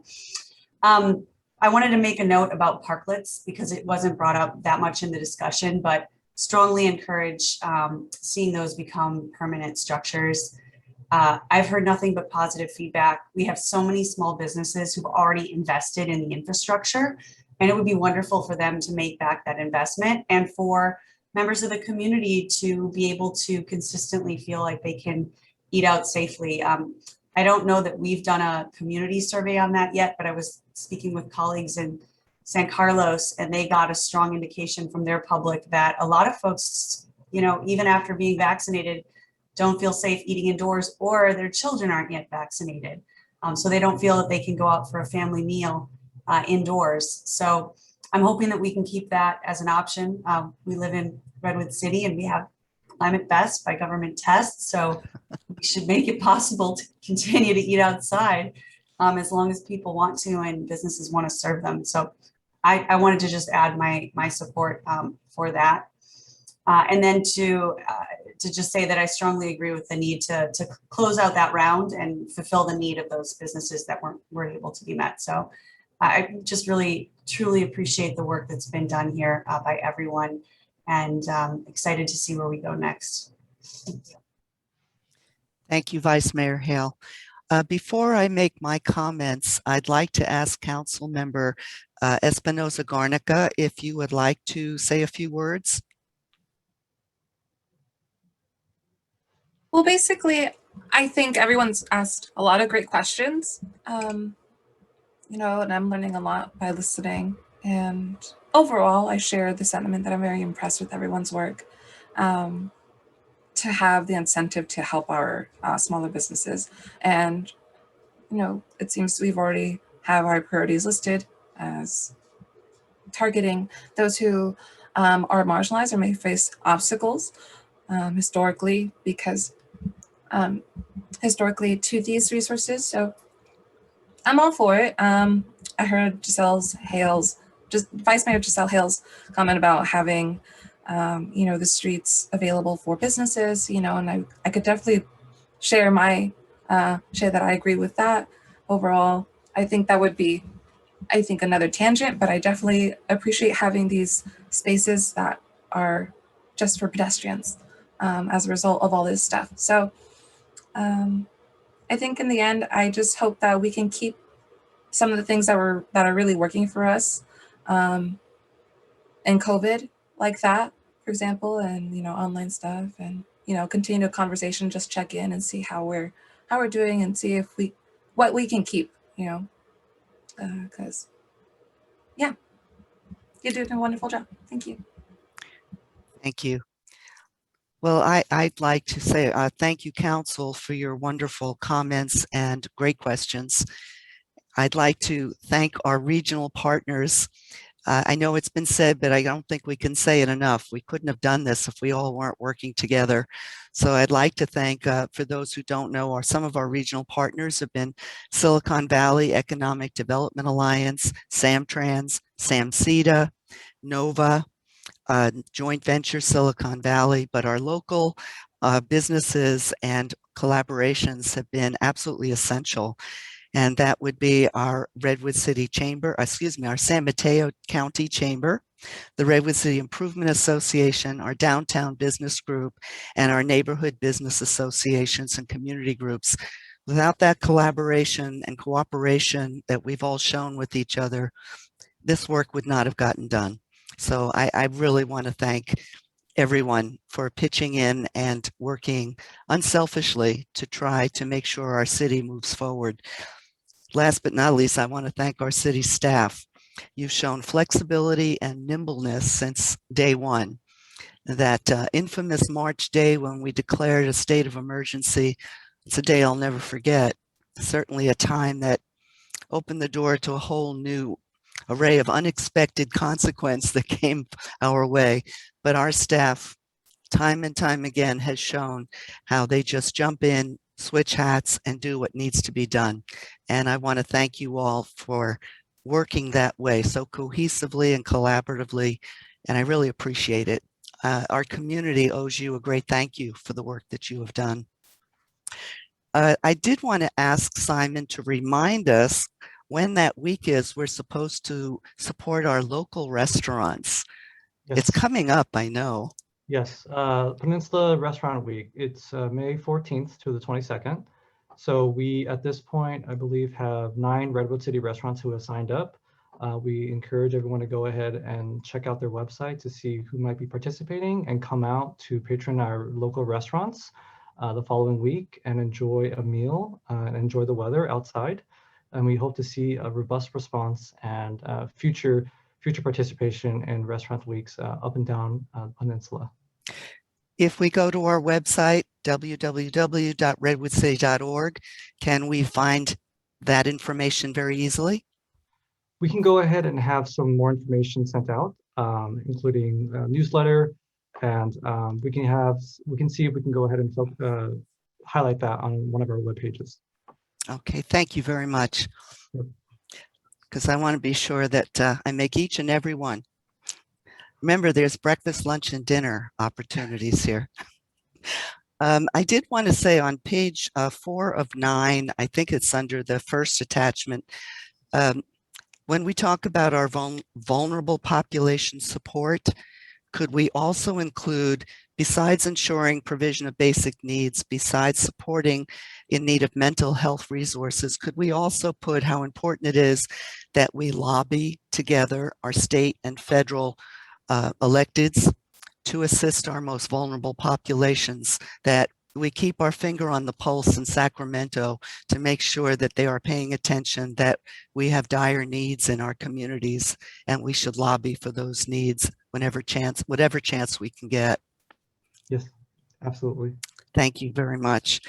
Councilmember G asked a very interesting and intriguing question.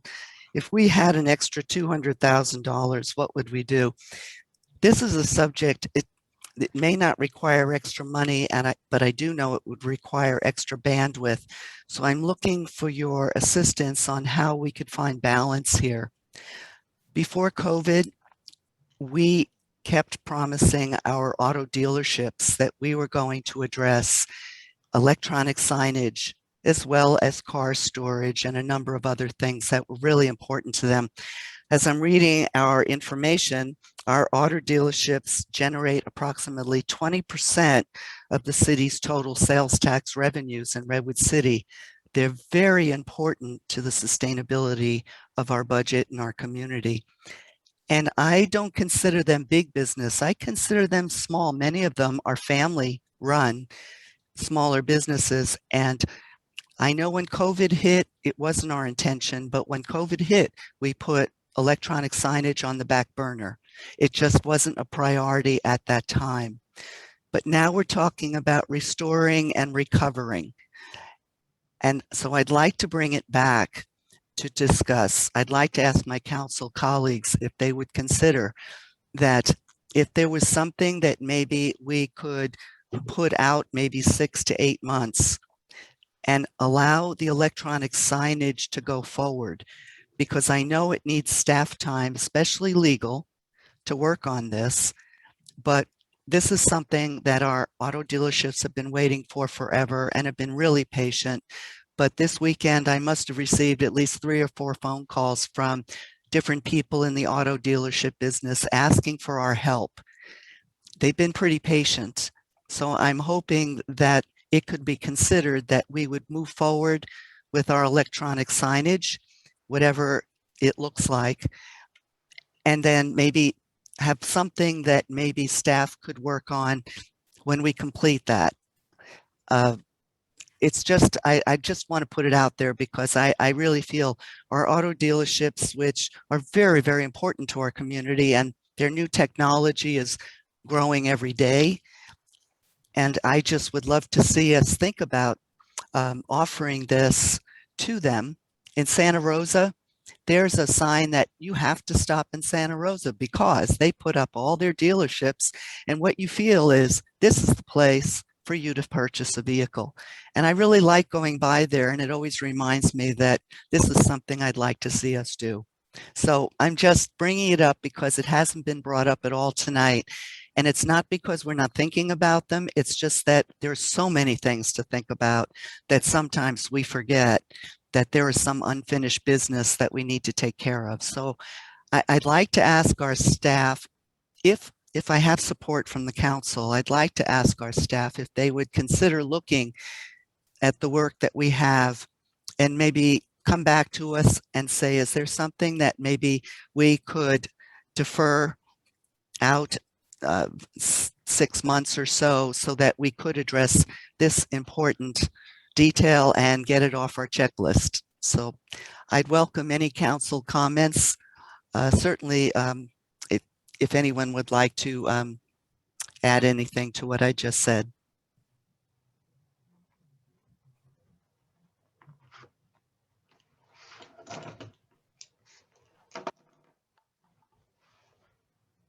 Councilmember G. Thank you, Mayor Howard. I would support, your idea of having staff take a look at it amongst their priorities that they currently have, and then let you and the Vice Mayor know as you look at agenda and resources where that might fit in. I mean, the auto dealerships are going to be suffering for quite a while right now. This is probably easier than trying to get them chips for their cars. So having staff take a look at signage or way to, demonstrate and show the public that their auto dealers are here and open for business, I think would be helpful. So we support your idea. Thank you. Thank you, Councilmember G. So I support all the other things mentioned. Councilmember Smith. Yeah, thank you, Mayor Howard. I actually would love just like some clarification. I guess I'm not fully familiar with the electronic signs. Can you just maybe give me an example of what you're talking about? Is it kind of like, I know Belmont has kind of an electronic billboard. Is that kind of what you're speaking about? Well, I'm not the expert here. I do know we have an ordinance that is making it restrictive for any electronic signage in Redwood City. And our auto dealerships have been asking us for years to update that ordinance. So I see, is it Mr. Vong who wants to tackle that? Or Mr. Kujikian, thank you. So the digital sign has been part of our economic development work plan that the council adopted back on May 6th of 2019. We were actively working towards getting the sign developed, and then the pandemic hit. And so what happened was we left it off where with Caltrans, 95% of our corridor in Redwood City is what Caltrans identifies as a landscape corridor. So there's only 5% of the area where staff has really worked through. It's like a needle in a haystack to really be able to develop and construct one of these signs in the city. And so we put the brakes on that because we were just we had to pivot and actively support our business community in light of COVID-19. It is something that we have on our multi-year project list to continue to complete. And so it would just take a little bit more staff work, and a lot with the city attorney. Right now in Redwood City, we don't allow digital signs. So you do see a couple digital signs in Redwood City, but they can only be changed, the advertisement, once every 24 hours. So it's not technically a digital sign where you see ads continually circulating over and over again. And so we would have to first go and amend. We have to first identify the location and kind of the policy of where we want to locate a digital sign in Redwood City. And then 2 is we would have to amend our sign code to allow digital signage in the city. And then 3 is we'd have to either look at the city ourselves building the sign or working with a marketing company, which a lot of other cities do, to go ahead and handle the development and construction of the sign. And then it could also potentially be a revenue generator down the line, depending on the ad sales that are going on, and also assist our auto dealerships along the same lines. Did that answer your questions, Council Member Smith? Yes, it did, and that clarification has led me to the fact that I would be interested in studying it and seeing kind of what recommendation staff can bring to us around it. Thank you. Council Member Aguirre, I saw your hand raised. Yes, Alex answered a lot of the questions, but I would also be in support, Mayor, of looking at this and studying it. Thank you. Thank you very much. I really appreciate that. And I know the auto dealerships are listening as we speak, so I know they do too. Ms. Diaz, did you want to add something? So I just wanted to propose for consideration that perhaps a timing delay that would allow us to make progress on this would be to defer for now the active work related to signage in the downtown and the facade improvement downtown. I hesitate to say anything out of the whole work plan, I have to say, because we know that there is so much interest in every element that's in there. Also, we have been doing a lot of work to support downtown businesses, and that would continue in other elements of the work plan. So, you know, your staff are already working 6 and 7 days a week, so I don't have more days really for them to work. And so I'd suggest we try to give the staff some guidance about something that we could postpone for a little while. And that would be my suggestion in order to give some more capacity. I would also note, you know, as part of the sign ordinance, that would mean, I believe that would need to go to the Planning Commission. So that's another area where we'll have to work that into a pretty full calendar. Thank you, Ms. Diaz. Vice Mayor Hale. Well, that's really helpful clarification.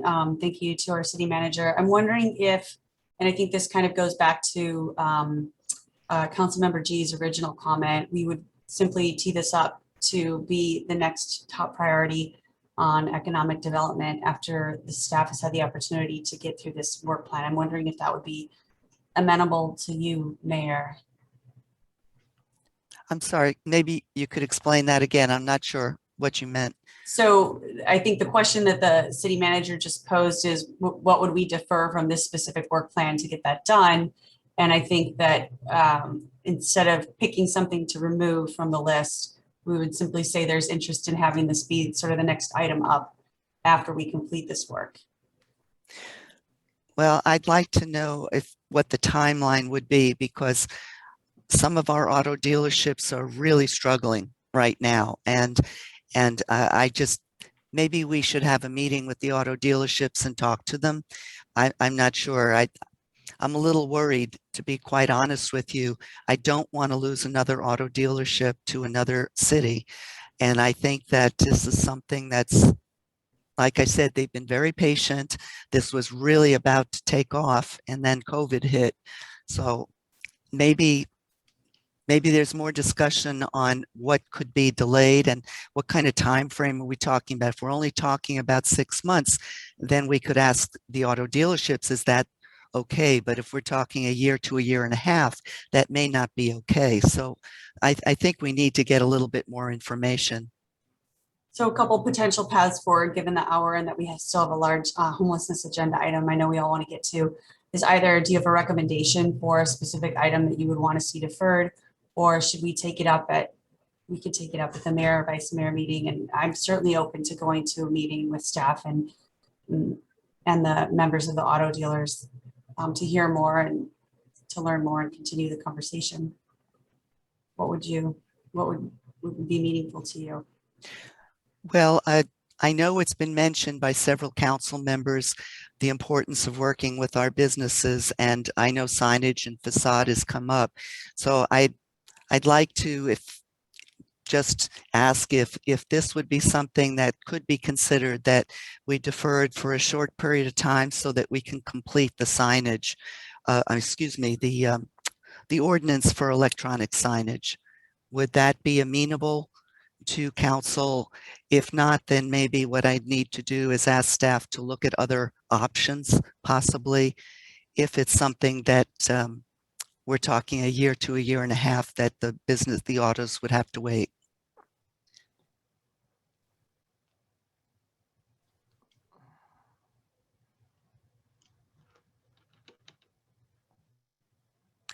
Or I could just possibly just the vice mayor and I could sit down with our city staff, Ms. Diaz and Mr. Kojiki, and we could bring back a couple of recommendations. I would like to talk with the auto dealerships who contacted me and give them this conversation we're having and see what they say. So maybe we come back at maybe our next meeting with some better information. Would that be something that people would like to see?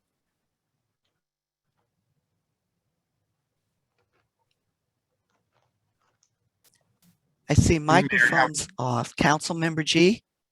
Yes, I would suggest you, the vice mayor and staff have a meeting with the dealers and see what we can do, what their ideas are and what we can do and how it fits in our economic resiliency program and recovery, and come back with some thoughts and recommendations. Okay, Vice Mayor Hale, that works for, I'm sorry, I see Vice Mayor Hale with a hand up. I was going to say I'm totally, absolutely amenable to that. And I was going to make a motion to move the recommendations. Councilmember Smith, did you want to second that motion? I do want to second it, but I just want to add one thing that with the consideration of the electronic signage versus any other part of the plan, we really just love and encourage the mayor and vice mayor to really be pushing kind of the cost benefit analysis. So if we can kind of come back to council or in whatever form we come back, just having kind of a analysis on the return of an electronic signage versus any other part of the program, that would, I would like to see something like that, if that's possible. I bet other cities would be happy to provide information that might help us answer that question. So there's a motion made by Vice Mayor Hale and seconded by Councilmember Smith with the discussion that was put forward and the recommendation that the mayor and vice mayor come back with recommendations at our next council meeting or a future council meeting after we have a discussion with the auto dealerships. Councilmember Smith, you have your hand raised? Oh. Okay. If there is no further discussion, I'll ask our city clerk if she would call the roll, please. Yes, let's start with Councilmember G. Yes. Councilmember Reddy. Yes. Councilmember Smith.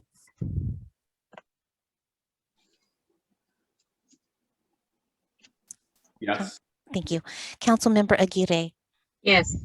Councilmember Espinosa Garnica. Yes. Vice Mayor Hale. Yes. And Mayor Howard. Yes. The motion passes unanimously. And this is taking both motions, so everybody understands. So thank you very much, everybody. It was a very, very robust discussion. I appreciate the feedback. Now moving on to item number 9, a study session on our homelessness initiatives. Parks, Recreation, Community Services, and Human Services Manager Terry Chin will give the presentation. Members of city staff, Life Moves, and the Downtown Streets team will be available for questions. As a reminder, no council action will be taken on this item. This is a study session. Therefore, after staff's presentation, we'll proceed to council questions and discussion first, and we'll take public comment after council's discussion. Ms. Chin? Yes, good evening. Good evening, Mayor Howard, Vice Mayor Hale, and members of the council. Terry Chin, Human Services and Homeless Services Manager. I want to start by saying I am very proud of our city's leadership on homelessness, and I'm very happy to be here tonight talking about our homelessness initiatives. I am joined by city colleagues and partners who will also be available to answer questions as part of our study session. Tonight's session will provide background on homelessness in our community, an update on our current city initiatives, and offer a draft work plan to reduce homelessness in Redwood City significantly over the next 2 years. At the end of the presentation, we are asking council members to provide their feedback by answering the following questions. Do you have any specific feedback or suggestions for the proposed work plan? Are there any activities that you do not want staff to pursue? And are there any other partners you would like staff to engage? Redwood City has a long history of partnering with the County of San Mateo in addressing homelessness.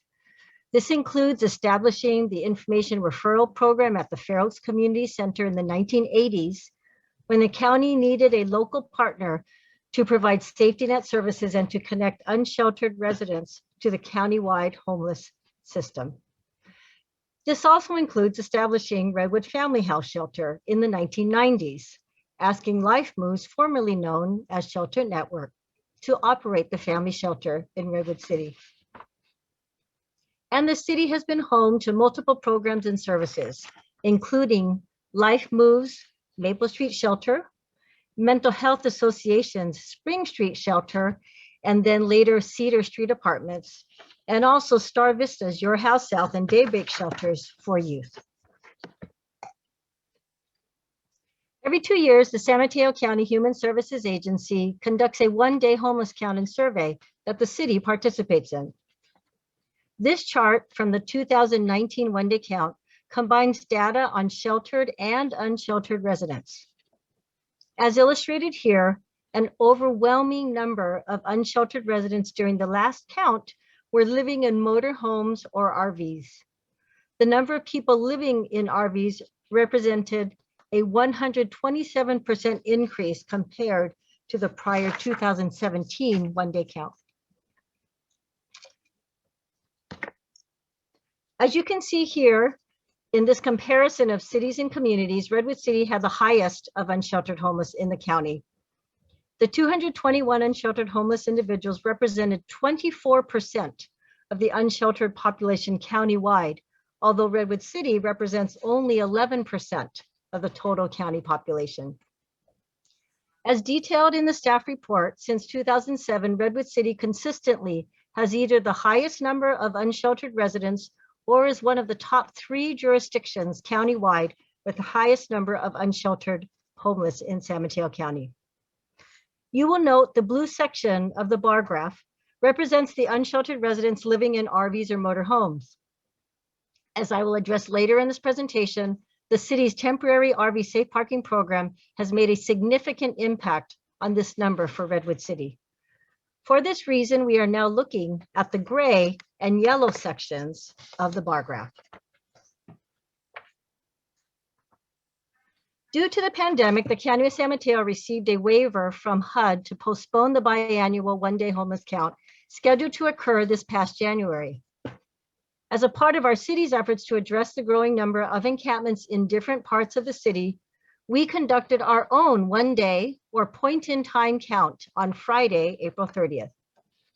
We focused on unsheltered residents on the street and in encampments, enlisting the support of our nonprofit and community partners, Life Moves, Downtown Streets Team, Project We Hope, Samaritan House, Street Life Ministries, Catholic Worker House, and the County Center on Homelessness. We did not include residents living in cars or RVs on the street as part of this one-day count. We focused on pre-identified encampment locations based on recent experience of our public safety staff and our homeless outreach and service provider partners. We utilized a brief survey with each person we encountered. The 101 unsheltered homeless individuals represents our final count. You may note that this is slightly less than our preliminary numbers shared with you last week. This number only represents the individuals we actually saw or spoke with. We did not count in this number tents or encampments where we did not actually encounter the individual or individuals who might be living there. I want to quickly share some of the demographics from our brief survey. Next slide, please. 19 individuals are 55 years and older, 5 are 62 years and older, and 35 are between the ages 35 to 44. 54% of those we surveyed have been homeless for more than 2 years. And 44%, or 38 of those surveys, became homeless during the pandemic this past year. 31 of those 38 reported that this is the first time that they are homeless. Length of homelessness will certainly be one of the challenges in trying to help individuals end their homelessness. You can see that only 13% are veterans and 43% are Spanish speakers. 56%, or 50 individuals, reported having disabilities. 12% of those surveyed declined to state whether or not they have a disability. 30 of the 50 individuals reporting a disability reported having a mental health disability. And 13 individuals reported having 2 or more disabilities, as illustrated by the next chart.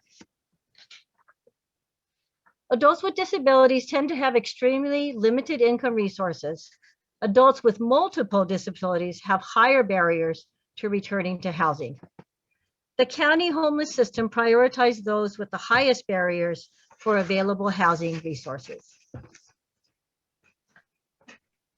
As detailed in the staff report in 2006, the county adopted the HOPE plan, Housing Our People Effectively, aimed at ending homelessness over the course of 10 years. The plan focused on creating more housing opportunities, like the Mental Health Association's Cedar Street Apartments, providing permanent, extremely low income affordable housing for chronically homeless individuals with mental health disabilities. And also through other measures like the acquisition of additional federal housing vouchers targeted at chronically homeless individuals. The plan also focused on creating greater flexibility within the homeless system of care, especially with the creation and expansion of homeless outreach teams countywide, targeting street outreach, especially for chronically homeless individuals, like those living in encampments for many years. In 2016, the San Mateo County Board of Supervisors recommitted to the goal of ending homelessness with a vision of reaching functional zero homelessness. County Manager Mike Callaghy, same slide, please, thank you. County Manager Mike Callaghy defined this when he spoke with City Council last November, defining functional zero, where every unsheltered homeless person in San Mateo County who chooses assistance can be sheltered in an emergency shelter or in temporary or permanent housing. To realize this vision, the county shifted to a housing crisis resolution system model. In the dark red on this chart, or this diagram, I guess we would say, the dark red section represents various entry points into a single coordinated entry system. That coordinated entry system is focused on immediate solutions for those with the highest barriers to ending their homelessness, and that is our dark red section. Wherever possible, this coordinated entry system focuses on diversion from homelessness and from the shelter system. And that's as you get into the lighter red section of this diagram. Where diversion is not possible, we utilize interim housing or shelter shown in the yellow boxes below. Our previous system focused on getting homeless individuals and families into shelter and then preparing them to transition into permanent housing. The housing crisis resolution system focuses on getting people into housing as soon as possible, using the housing first concept, working from the premise that all households are housing ready. Then the concept of shelter or interim housing really serves as a bridge to that permanent housing.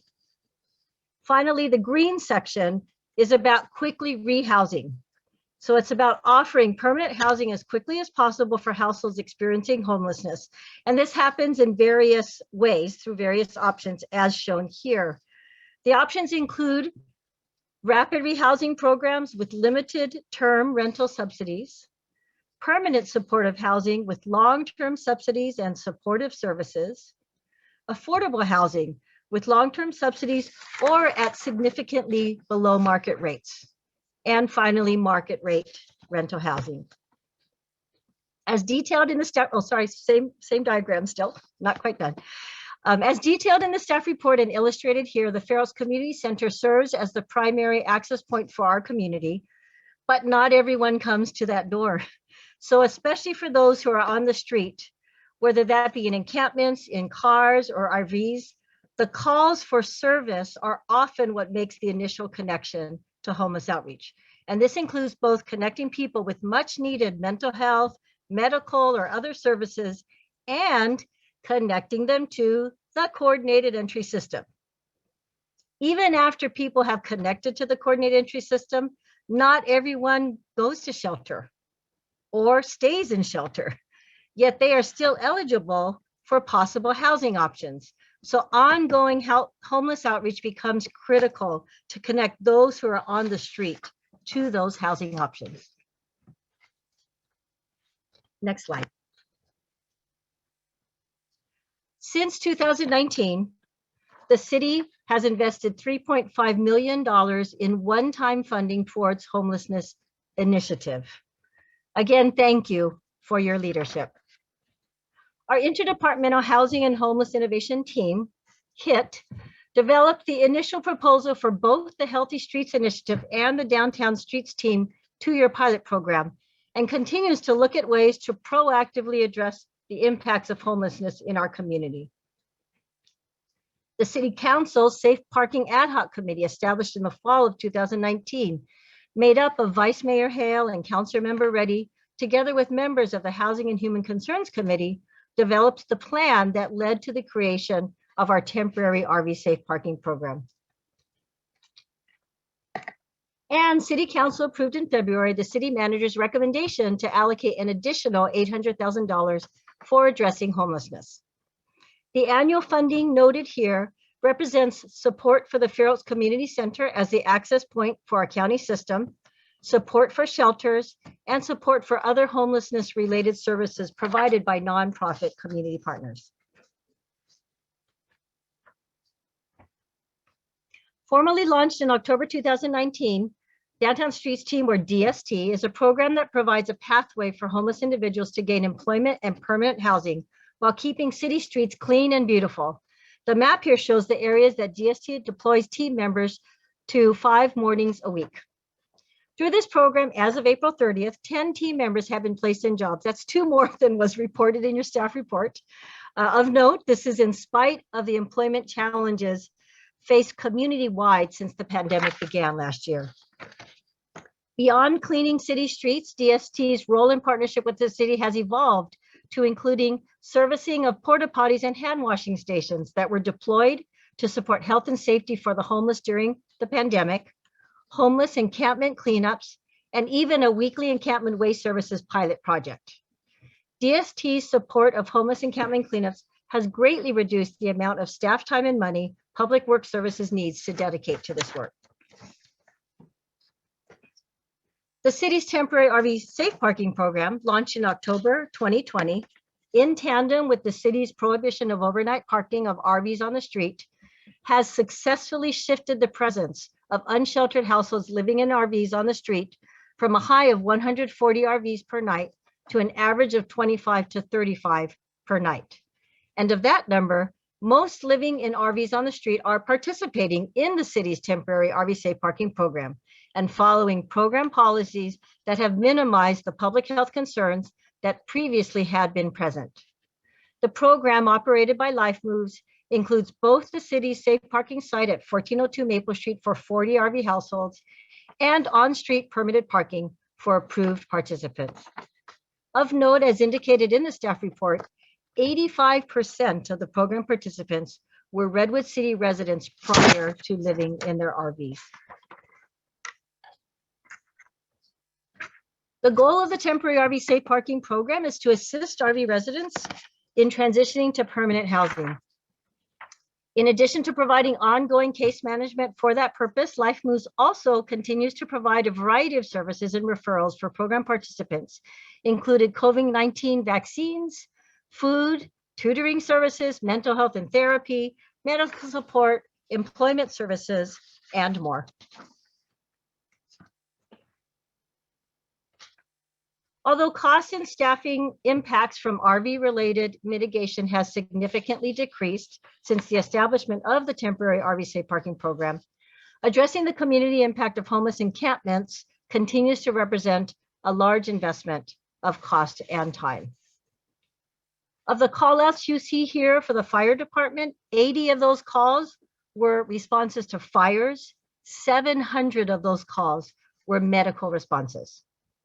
And of the police department call outs, that includes both homeless outreach contacts and criminal investigation. And as noted in the staff report, 70% of our CCAT community policing officers' time is spent on homelessness related issues.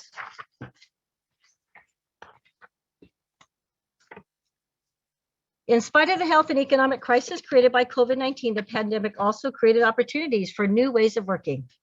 As noted in the staff report, this included moving shelter residents with highest vulnerability due to COVID-19 to offsite motel rooms and to independent modular units that were added to Maple Street Shelter.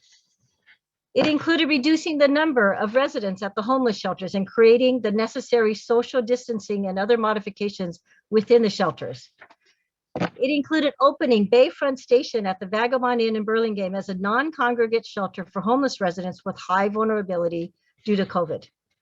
And most recently, this includes San Mateo County's purchase of Pacific Inn to create an additional non-congregate shelter and Town Place Suites to create extremely low affordable housing for homeless and at-risk homeless seniors. The local rapid, innovative, and creative responses to the COVID-19 pandemic demonstrated our ability to expand the housing crisis resolution system when additional financial resources were available. We have a rare opportunity ahead this coming year, or this year. The Federal American Rescue Plan Act provides additional one-time funding specifically intended to address homelessness nationwide. Now is the time to leverage additional funding available at both the state and local levels. Next slide. As detailed in the staff report, we are at a critical juncture with a unique opportunity to further our city's efforts to reduce homelessness in our community. Staff proposes a 2-year citywide homelessness work plan with the following objectives: implement the county vision of functional zero for homelessness in Redwood City, mitigate public health, public safety, and environmental concerns related to unsheltered homelessness and homeless encampments, transition unsheltered residents into permanent housing, and eliminate long-term impact of encampments and street homelessness.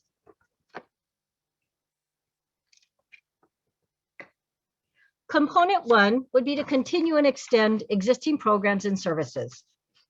Extension of the DST contract for 2 more years with a funding approach that gradually reduces city support while DST diversifies long-term funding for the program. Continuation of the oversight and support for the 2-year temporary RV safe parking program. And deepening of our partnership with the county to facilitate our city's ability to leverage resources and funding for homeless households in Redwood City, especially for unsheltered homeless individuals living in encampments.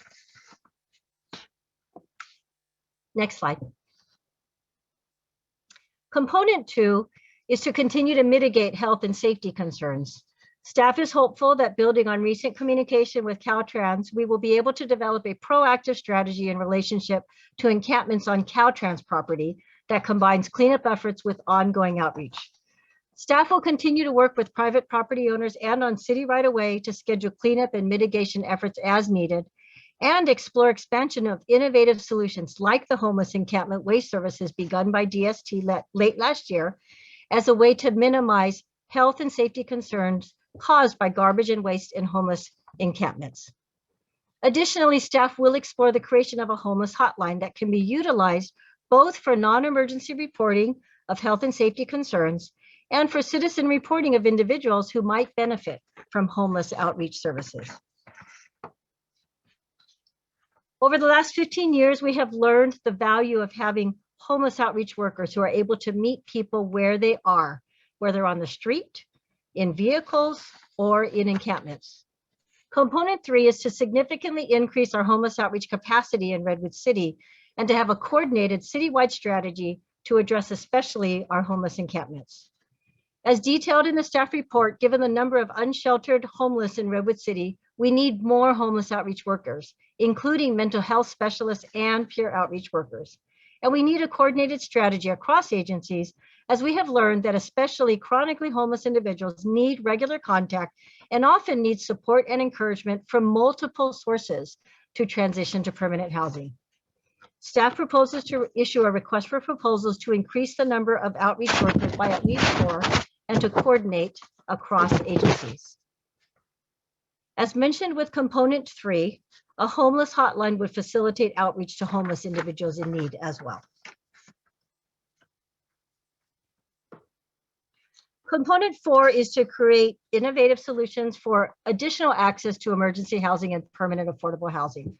As indicated in the staff report, while our county's housing crisis resolution system includes both emergency and permanent housing options, our ability to identify additional creative solutions will strengthen our efforts to accomplish functional zero homelessness. In closing, I would like to invite Ken Cole, San Mateo County Human Services Agency Director, to say a few words about our county and city partnership towards ending homelessness.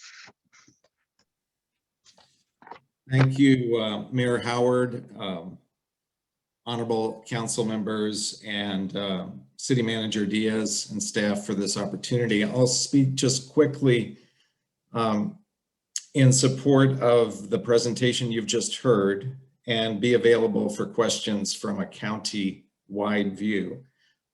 So as mentioned, I'm the agency director for the Human Services Agency of this county, and I would emphasize that I'm your Human Services Agency Director. County governments exist to serve the entire county, and Redwood City is a key partner in the effort to solve homelessness and get to functional zero. I want to say that I'm really here tonight with the support of the entire Board of Supervisors of the county and County Manager Callaghy, who has personally come and spoken to your council. And I really commend both the board and especially County Manager Callaghy for going out front on this issue. This is not an issue that is easy to solve. It's not an issue that will make you a lot of friends. Any decision you make will be somewhat controversial. So I really appreciate Mike Callaghy's leadership on this issue and that he's willing to go personally to the 20 jurisdictions, towns, and cities and the unincorporated areas to try to knit together a more robust response to homelessness. So I'll just point out a couple of aspects. I thought Ms. Chin's presentation was fabulous. And really the staff report highlights some of the tremendous work that has been done on this issue in this county. I think as a collective, we've done wonderful work, for example, with family homelessness. We have made great strides on affordable housing and supportive housing initiatives. But it's in the area of single adults that we continue to struggle, I think, as a community, again, speaking county-wide. So my view is Redwood City and the County Human Services Agency, where we have our Center on Homelessness, we're attached at the hip. We're in regular conversation. We are in active planning. We fund many of the same partners that you interact with. And I just have to say that the work done in Redwood City with the initiative of this council and your staff and city manager is outstanding. And it's really a model, I believe, for what we can do in other jurisdictions up and down the 101 corridor and out on the coast side. So And I would particularly point to what you've just done recently with the recreational vehicle problem, which is not, I mean, that takes courage. I'll just be honest. That's just a courageous act by this council. And it's been successful, and it's a model. And I just wish there were other cities and counties more robustly doing this work around the Bay Area, because this is a Bay Area wide problem, as you know. So a couple of more just quick things. During COVID-19, Terry pointed out that we really changed our model of shelter. We had to depopulate and safely serve fewer people in our congregate shelters, as you know, because of COVID. And the way we responded was by renting motel rooms and getting partners and putting people in motel rooms, which we had done before with families, but we had not done with single adults. And that innovation, our county really did that before the state stepped in with the Project Room Key, which then became Project Home Key. So this county, as usual, has been ahead of others in responding in very innovative ways to a very vexing problem. And I think we've learned that although congregate shelter will not cease to exist, I think we're even more committed today because of COVID to a housing first model, which Terry described, and the strategic use of resources like motel rooms and modular housing. And the slide that you have before you shows a couple of examples. You're very familiar with Pacific Inn and Town Place Suites, which unfortunately we had to do very quickly because of COVID and the funding availability from the state. But we have more time now to plan for this navigation center temporary shelter option to replace the Maple Street shelter, which has lived its useful functional life, and we need to get a resolution of that shelter problem. So I just want to say again, kudos to this community, and the future really to firmly lock in that sense of functional zero. We need more capacity for emergency shelter and rapid placement into affordable housing, particularly supportive housing.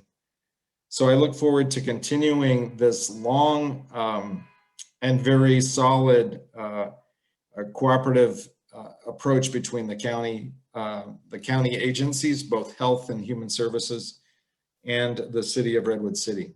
So thank you for this opportunity to be with you tonight. Thank you, Ken. In addition to Ken and me, we are also joined this evening. Go ahead and go on to the next slide, please.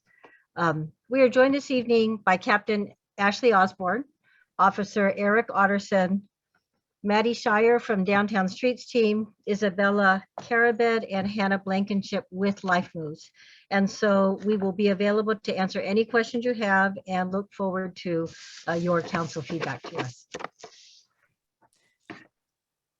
Thank you very much, Ms. Chin. Is there a representative here tonight from Caltrans? Not this evening, no.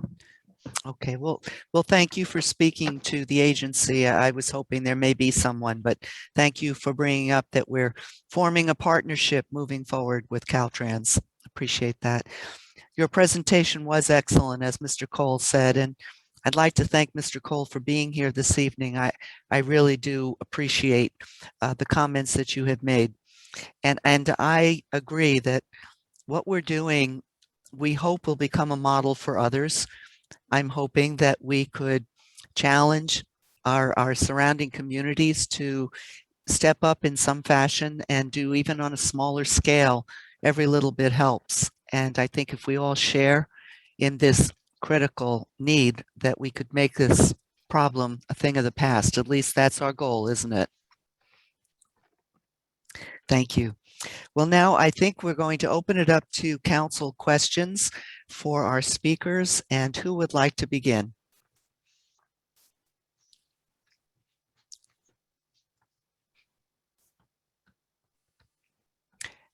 Councilmember Espinoza Garnica. Hi, So I have a few questions, but please let me know if this was already said.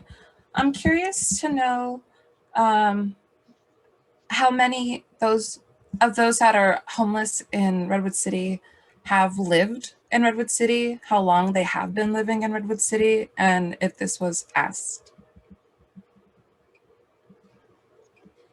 So that was not asked as part of the survey that we did because we wanted to keep it super brief. But I did address that in relationship to the temporary RV safe parking program. And so I was referencing that of those participants, 85% were residents of Redwood City prior to moving into RVs on the street. Right. Okay. Definite. It'd be very interesting to know the length of them living here as well for future. I am definitely curious about like ways to work into the prevention angle of this, because I know a lot of homelessness is, well, it's primarily it's induced by poverty. But I was wondering, since especially we have county supervisors here, how we could work together to ensure that there's enough rehab centers and mental health services that are available to those who are homeless, and making it accessible to them as well. Ken, did you want to try to respond to that question? Yes, and as Human Services Agency Director, I'll just say that, first of all, in response to the council member's question, this, and I said it, and I believe it was said earlier, perhaps by your mayor, that these issues are not, they can't be fought at the city level successfully. They can't even be fought at the county level successfully. You can't cordon off this kind of problem and solve it on a very small, relatively small footprint. So having said that, we have to work at all levels. We have to work at the jurisdictional level that we're at, and then we have to advocate for a regional response and advocate for a state response and a federal response. So homelessness, and I just say that I have a 45 plus year career now, which dates back to starting with homelessness. So it's a problem that's been with us a long time. And the most dynamic work has really been done at the city level, which is rather absurd because it's a national problem. So it's sort of like we get it both ways here. But back to your question, we the need for collaboration with treatment systems like mental health, substance abuse, it's absolutely vital. And we do our best currently with resources to try to dial in and triage those very precious resources and try to focus them on some of the very chronic population that Terry described in our staff report, the burden on a city police department, for example, or your emergency medical services, your paramedics. It's a problem that is systemic at one level, and we can do a better job.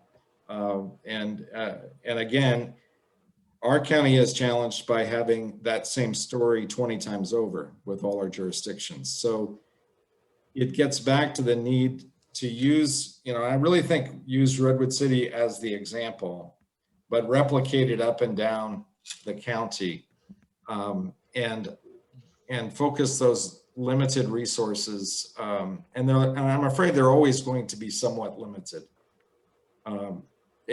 particularly in the realm of substance abuse and mental health, unfortunately, but we'll do our best. Yeah, I think I'd like to ask Isabella from Life Moves if she could just very briefly talk about how they make that connection in doing the outreach work that they do. Good evening, everyone. Can you hear me well? Yes, we can hear you. Yeah, so part of the work of the outreach workers is to ensure that clients are connected where they are at. And so instead of clients, they may be experiencing an array of situations. They may be experiencing hunger, or maybe they're ill, or maybe they're tired. living in an encampment can make you very tired and, sometimes at times hopeless. And so the outreach workers go to the encampments, and they also bring, for example, we collaborate with the Healthcare for the Homeless team. And they have a mobile van or a clinic that comes in where the tents are, and we connect the clients where they are at, and so that to begin the process of building the trust in systems, building the trust in the agencies that are set by our counties and our cities to ensure that all of us receive services. So, it's part of the beauty of being an outreach worker to be able to do this mobile support to our clients. Well, thank you. That's great. I was curious to find out if we can look further into the connection with those incarcerated. Like we have the jail here. And I'm curious to know how many of them were homeless before being incarcerated, or, and those who have a place to go when they're released. Because I know that we have a group in Redwood City called Redwood City Jail Support. They do a lot of direct aid, providing money, water, essentials for when you leave, because a lot of people leave jail empty-handed. So can we have that perspective be added onto this? Because I think it's very intermingled. The connection between the idea of what criminal behavior is being tied with homelessness, broadly because of a public a broad stereotype that homelessness is something you choose, but not because there's actually a lack of resources. So I was curious if we could go further into that angle and understand the connection of poverty with those that are in and out of incarceration, and especially locally to Redwood City, like our jail. Yeah, thank you for that feedback. And we do have Service League that actually provides direct connections for folks coming out of the county jail. Yeah, but thank you. We will add that feedback. Okay, yeah, excellent. I was, one of the things I wanted us to look at to mitigate homelessness is also basic income. I've been learning more about what universal means. There's most examples in Bay Area are means based, and I think that'd be very beneficial. And I was wondering if that's something we can test to see which, basically pilot. I'm curious to see which, I'm curious to hear from council members what if they would be willing to look into a study on basic income.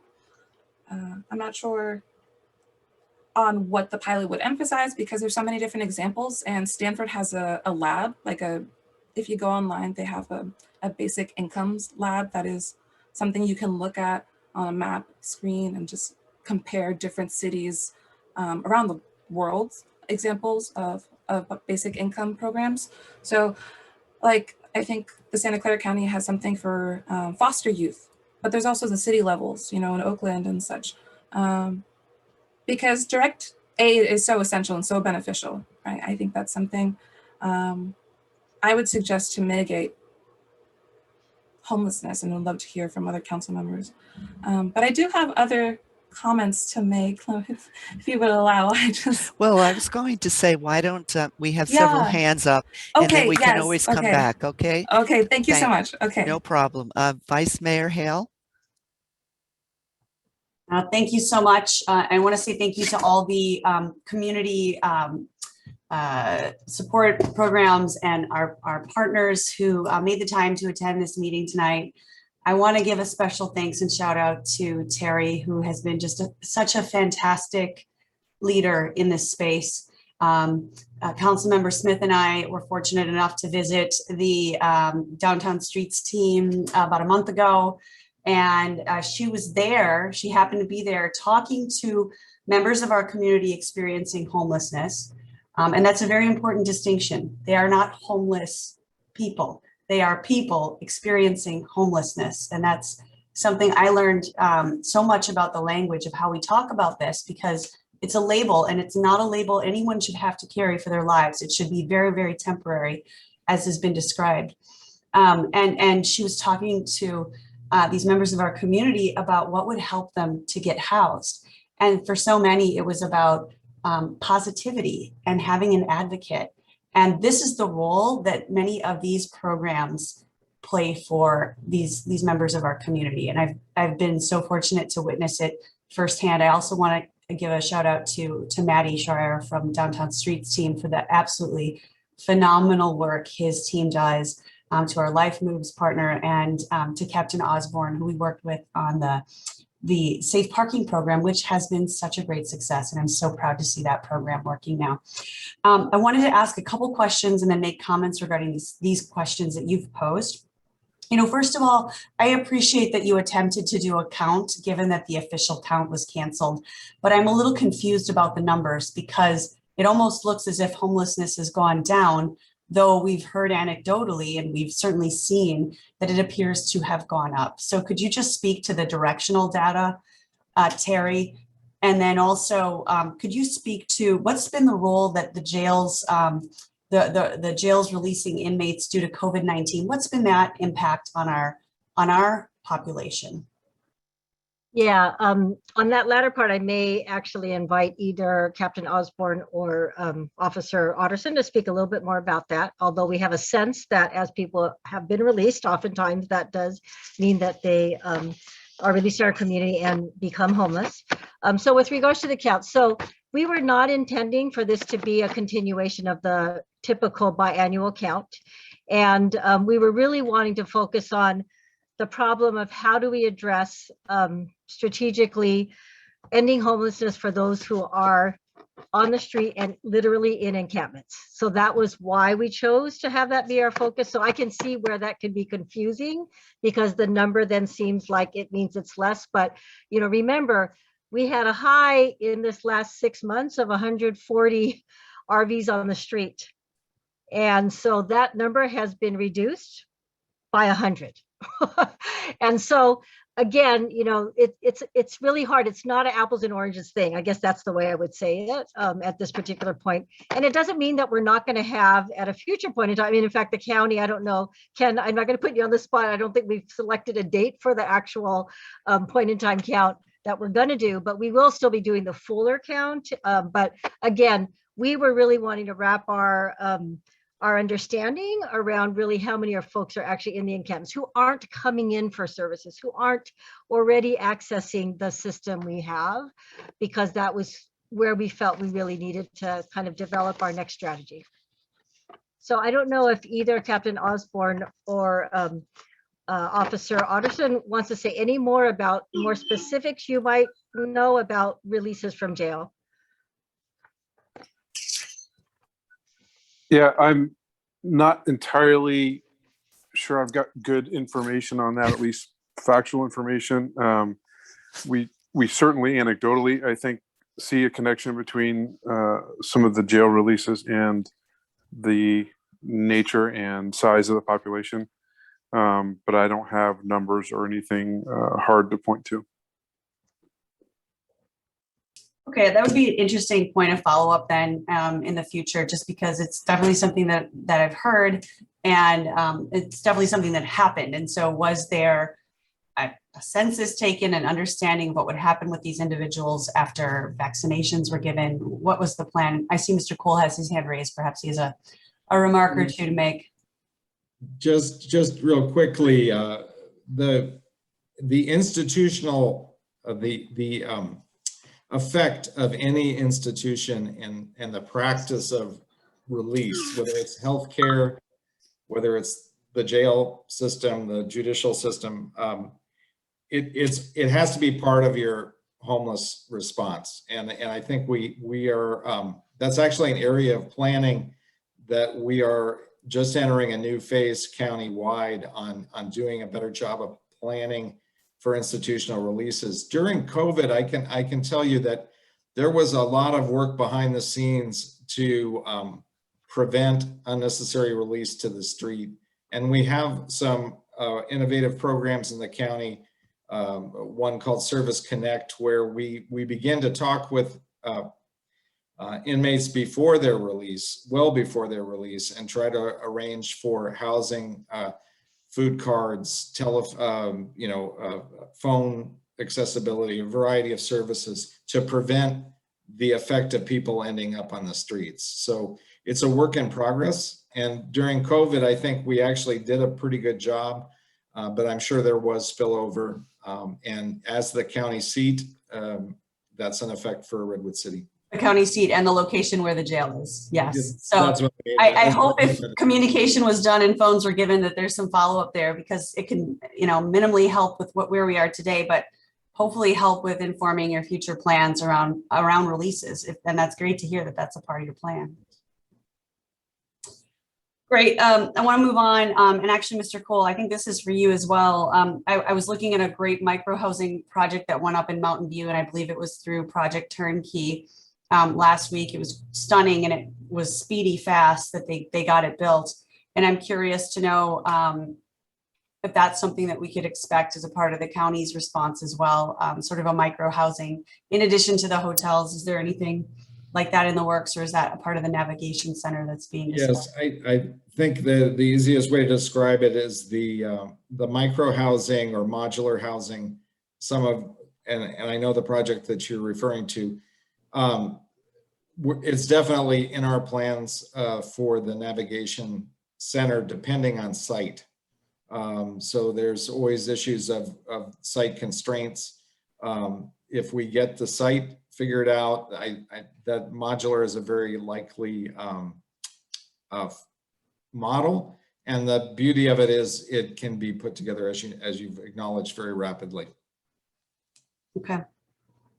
I know we're all working on that. And then just a couple of remarks on the questions is that, we're seeing success with our partnerships with Downtown Streets team and with our homeless outreach workers through Life Moves. We simply need more. So I think extending time and extending resources there is absolutely a good use of funds, especially with the Downtown Streets team. And I do want to make a point of saying that the mayor did ask if Caltrans was here. They were invited to attend. So many of the encampments that people write into us about and they want to see cleaned up, those are on Caltrans land, and the city doesn't have jurisdiction over that land. So we're not able to go in and do those cleanups. And Downtown Streets team has really gone above and beyond to help us with that. And so I just want to make sure that the public is aware of that, and that we've been working hard on collaboration. And it's unfortunate they weren't able to make time to come this evening. And then I wanted to also say thank you to Terry for including the costs to the city for inaction. And I think that is so important. We haven't showed that data in that way before, but we pay a price for not investing in the services that keep people from experiencing homelessness. And the prevention funds, I would also agree, are well spent keeping people from experiencing homelessness. And certainly that is so much tied to the work that our council is doing on creating more affordable housing, and especially more very low and extremely low income housing. So I think we're headed in the right direction with this set of recommendations. And now it's just about execution as quickly as possible, because people really are hurting. So thank you all so much for your work on this important issue. Thank you, Vice Mayor Hale, and thank you for reminding all of us that the land where the encampments are mostly and primarily in Caltrans jurisdiction. They did come to a meeting that we called with them, and they agreed to work with us, but I would say under item number 3, I'd almost like to have an agreement with them, and I'd be happy to volunteer to initiate that with Caltrans staff, that we should have an agreement that we work as partners, something on paper, so that it's not just always trying to chase down someone to help us do something that really needs to be done, and we can't do it without their help. So I'll just throw that in there. Thank you. Council Member Smith. Yeah, thank you, Mayor. And I would totally second that recommendation for sure. I've been down that road of trying to work with encampments in my district. And unfortunately, because of the import of Caltrain being involved in that decision-making process can sometimes be very difficult and lengthy. But just moving beyond that, I'd just love to say thank you so much. Again, this is another example of just phenomenal work that our city staff has done. As Vice Mayor Hale mentioned, you know, I've engaged with Terry Chin as well as Maddie and his team with the downtown streets team, and you know, the work that they're doing is just fantastic. And so I would obviously just like to encourage those teams to continue their work in reaching out to our unhoused population in the manner that they have done, which is with empathy and with love. So I just want to kind of put that out there. I have a couple questions. The first question is just about the concentration of homelessness in Redwood City.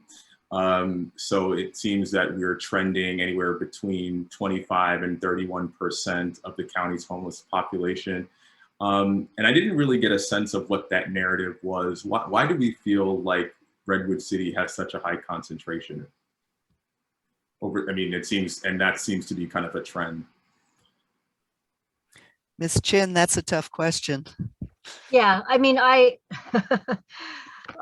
seen that trend over these 20 years that I've been with the city. And so I would say that a lot of it does have to do with that we are the county seat. You know, we did talk about the connection related to the jail, although I don't know how large of a factor that is. I really do think that a part of it does have to do with we are a county seat. We are a location of a lot of services. A lot of the supportive services that people might seek are here. We're also climate best by government test, right? So if you're going to sleep outside, you're going to do it in Redwood City. You're not going to do it in South San Francisco, right? So I do think that there are factors that really do have to do with why that would be the case. Now, we are also the location of a large number of programs and services, right? And so then that also does bring people to our community, perhaps to seek those services. And if they are not successful with those services, perhaps that also then might mean that they spill out into our community at times as well. But I would invite any of our other panelists who are with us to raise your hand if you have some other thoughts about why Redwood City, but it has definitely been a trend over at least the last 20 years that I've been around. So I would just add, Terry, to your list, the housing stock. So if you look at, and again, I'm not an expert on absolutely county up and down housing stock, but my read of housing stock is a lot of the what's left of affordable housing is in South County versus North County. So part of it is always people's either locating housing they can reach or falling out of housing to the streets. So I just offer that as well. Thank you. Yeah, that's really insightful analysis. And I would just kind of ask city staff as well as county staff to just constantly be looking at kind of foundational kind of contributing factors to this issue, especially with the concentration in Redwood City. And I realize that, you know, it's somewhat of a mixed bag, right? Like the more services we offer, to Ms. Shin's point, the more of an attractive place we may or may not be for those who are seeking assistance. And you know, again, that's not necessarily a bad thing. We want unhoused people to have places where they can access services, but obviously we want to improve on our metrics as much as we can. And so the more systemic that we can get, I think the better we're suited.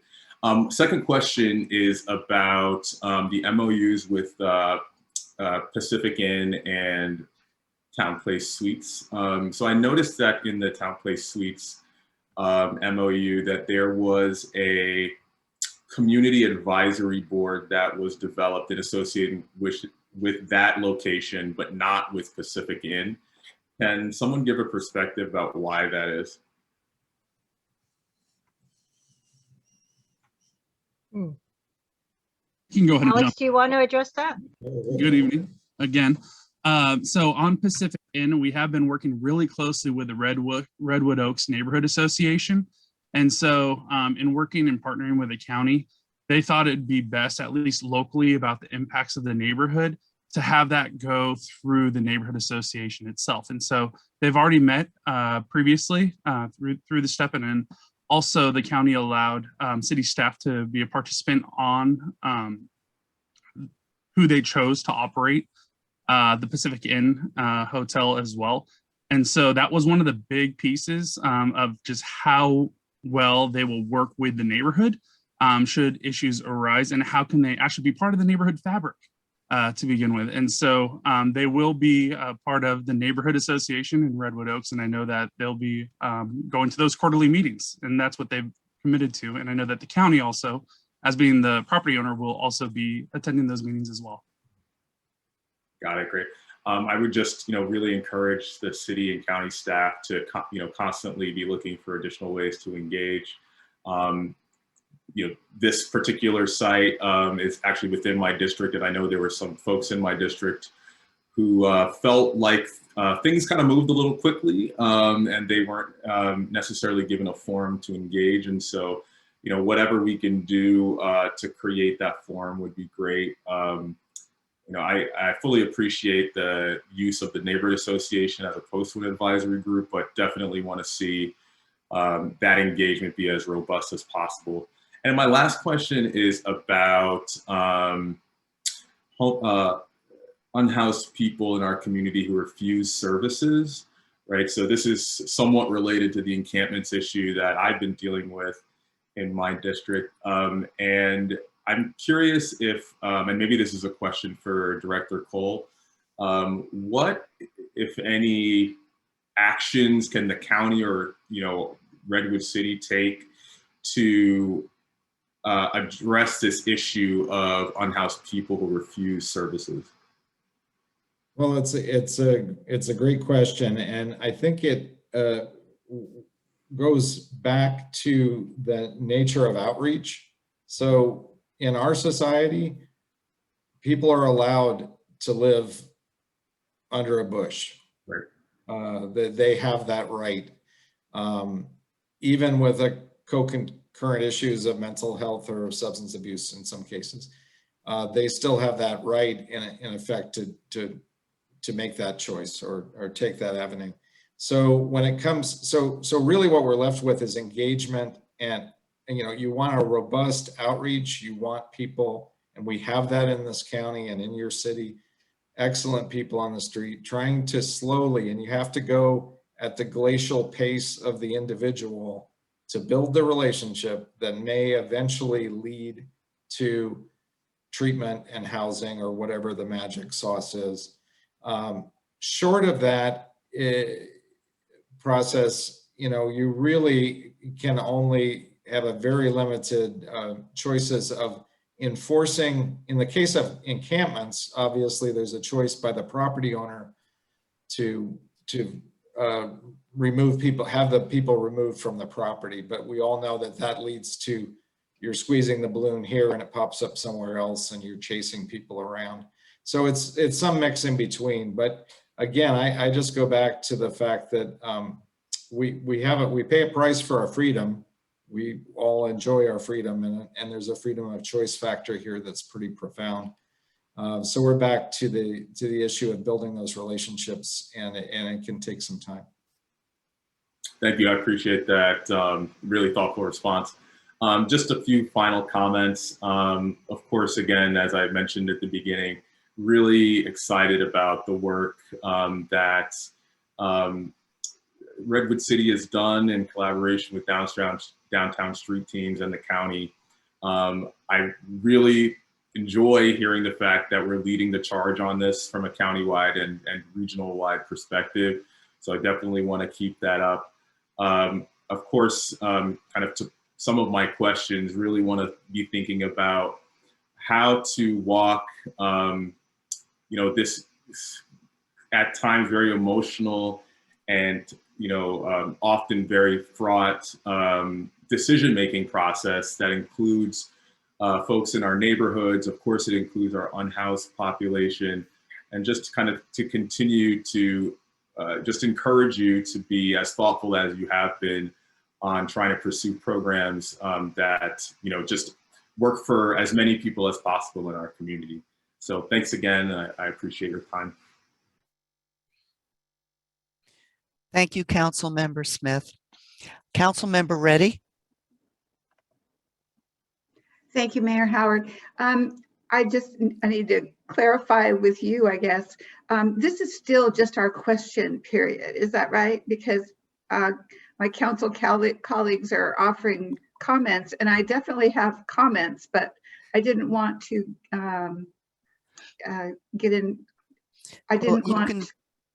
Well, you be my guest. You can bring comments and questions, because what we'll be doing is listening to council, because it is a study session.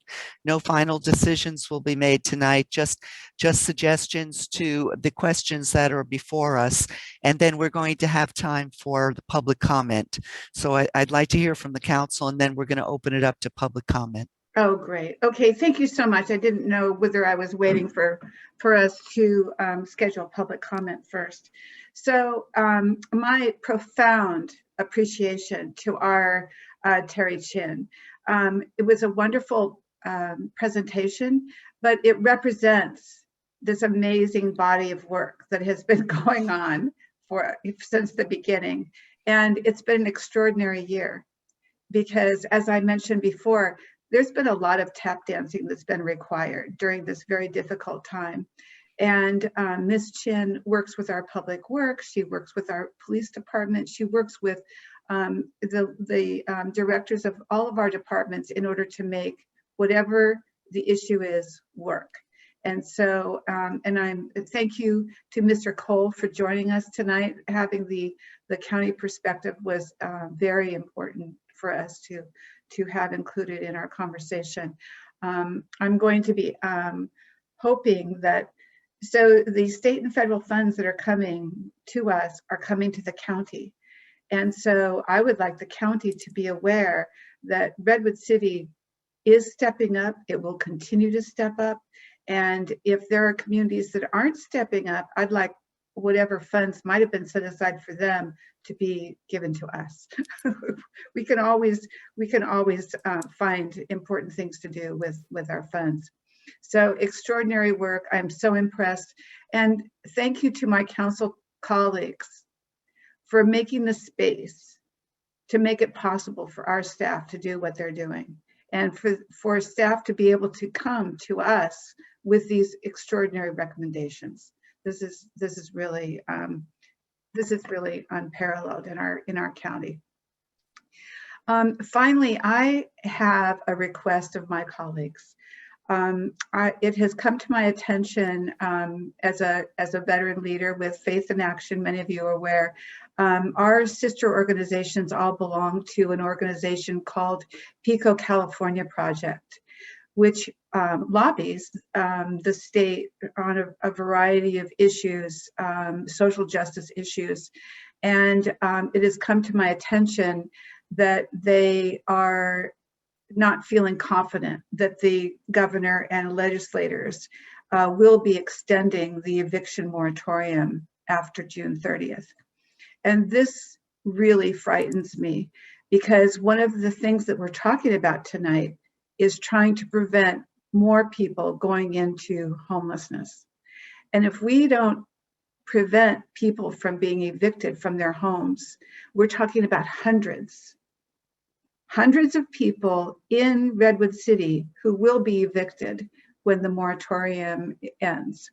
And so will be asking staff for a referral for our May 24th meeting. I'm putting together a resolution that would indicate that that Redwood City will extend the eviction moratorium if the state does not. And I'm asking my colleagues if they might support that, so that it will not be a referral, but it will actually be an agenda item on the May 24th City Council meeting. So it's really critical. There are a number of communities in Redwood City in the state that extended eviction moratoriums in January if the state were not going to extend it. So I will have a lot of information to bring you on the 24th, but I would love to have your support. If not, I will be bringing a referral for the May 24th meeting. Thank you. Thank you to all of you. Thank you, Council Member Reddy. I see our city attorney has her hand raised. Ms. Ramirez. Thank you, Mayor. I just wanted to mention that this is a study session and that we cannot create a consensus or majority action. So I believe that a referral would still need to be made at the May 24th meeting in order for staff to get direction on any moratorium. Sorry for that, Councilmember Reddy. Understood. Thank you for that clarification. Thank you, Ms. Ramirez.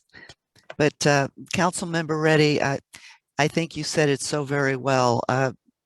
The efforts of our staff and the efforts of the work that's being done. Thank you for saying that so well. I really appreciate that. We next have, did you have anything further, Councilmember Reddy? I did not. I thought that was pretty much a bombshell right there. I should indicate that I do support the council feedback. This is brilliant work. This is brilliant work that our staff has put together, and so I absolutely support the proposed work plan, expanding the downtown streets team, and the ability when Mr. Cole talks about developing relationships, these the members of the downtown streets team go into the encampments. They are able to speak the same language, and a trust is developed just because of that, right? And so I'm just really admiring the work that's being done, and absolutely encourage having those members increased.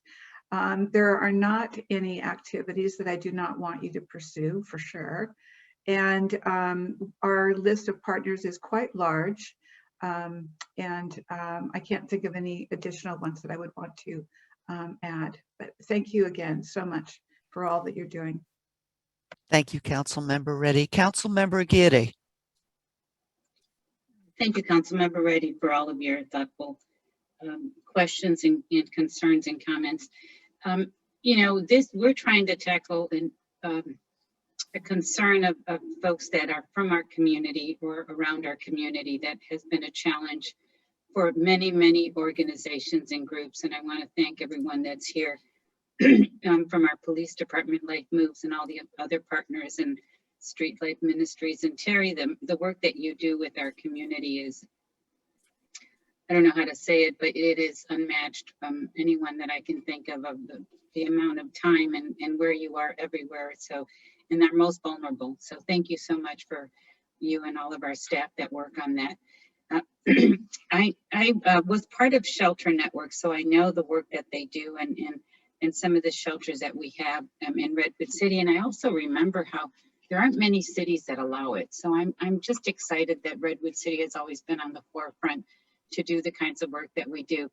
But I know that it extends, it doesn't have boundaries. It doesn't have county boundaries. And the folks that come here also don't have county boundaries. So I'm wondering if there is something, you know, and then I'm looking at the questions and I'm focusing on number 3. Knowing the work that Life Moves does, and it is in 2 counties, is there something that we can do that they've learned from the Santa Clara County that is working that we can bring to San Mateo County, which I'm sure our folks from San Mateo County that are working closely with us have looked at best practices, but knowing that our homeless, but folks that lost their homes, and I hate to call it the homeless because I hate to label, you know, cross all counties and cross all cities, and that's not a place that they think that we're where they want to go to. So that was my only other question. My question is, if there's any partners, what are other counties doing, specifically Santa Clara County, because Life Moves goes between both of those, that we could adapt to the work that we're doing. Although with this presentation, I think we're doing a lot of great things, and I'm really proud of Redwood City. I know that the numbers are alarming to some of us, but at the same time, the reasons that Terry gave of, we are the county seat. There was a question about the folks that are incarcerated. I'm also on the Service League on the board, and I can tell you that we look at these numbers very closely, and I don't think that that is one of the main reasons of why we have a homeless population. When you look at the numbers of families and households that are actually part of, families with children, households with folks with 60 and over with disability, we can't just look at one population and say that that is the reason for it. So I want to make sure that we're sensitive to the needs of folks, especially during COVID, what has happened and why those numbers are huge. And you can drive around almost any city on the peninsula and see the concern that other cities have.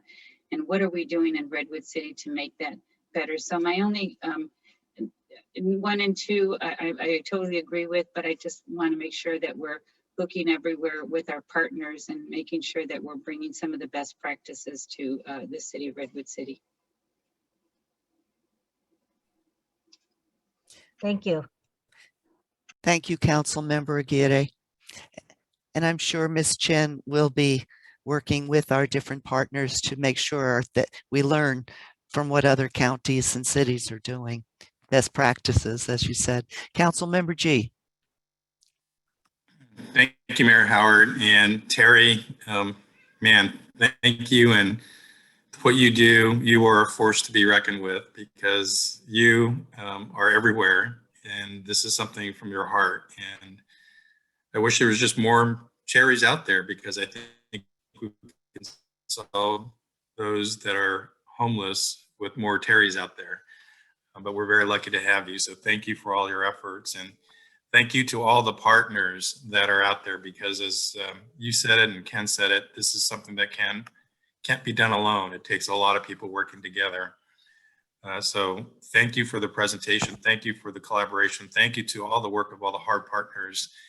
Because if there was one answer, I think it would have been employed many, many months ago, years ago, and we wouldn't be talking about this tonight here in 2021. I'm supportive of the work plan. I'm grateful for all the work that everyone's doing.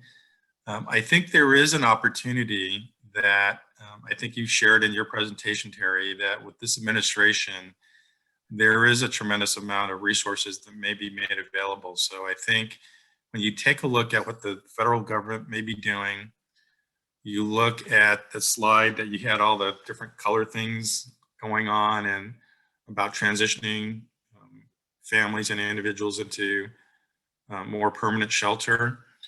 And with the innovation going on in the construction industry, I think there's going to be an opportunity in the next 2 or 3 years with those housing advocates, those that create housing, and those that are innovating in construction to really make a huge difference in a very short amount of time to provide housing.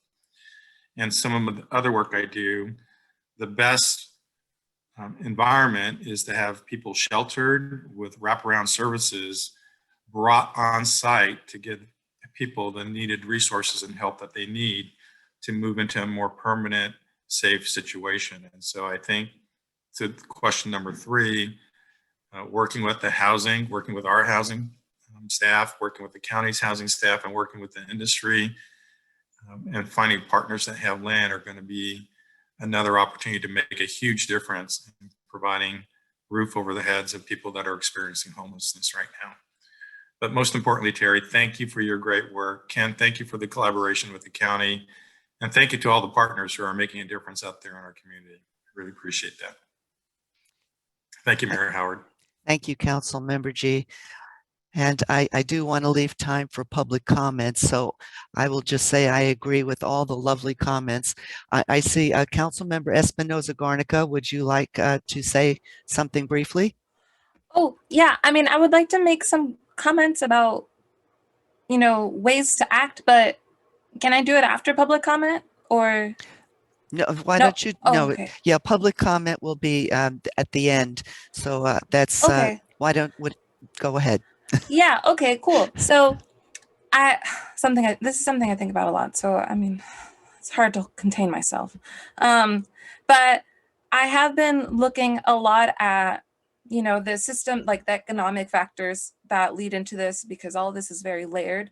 And one approach that I was thinking of, aside from the basic income, we have, especially since we have the county, someone from the county to talk with, looking into investing in sure ways that are going to have like the max amount of return. So something like investing in public banking for our county is something that I've been very interested in. There have been alliances and coalitions, across the bay, across the country for public banking. And this would be a benefit because it would be a great way to have enough credit to fund public infrastructure and housing, the creation of housing and such like that.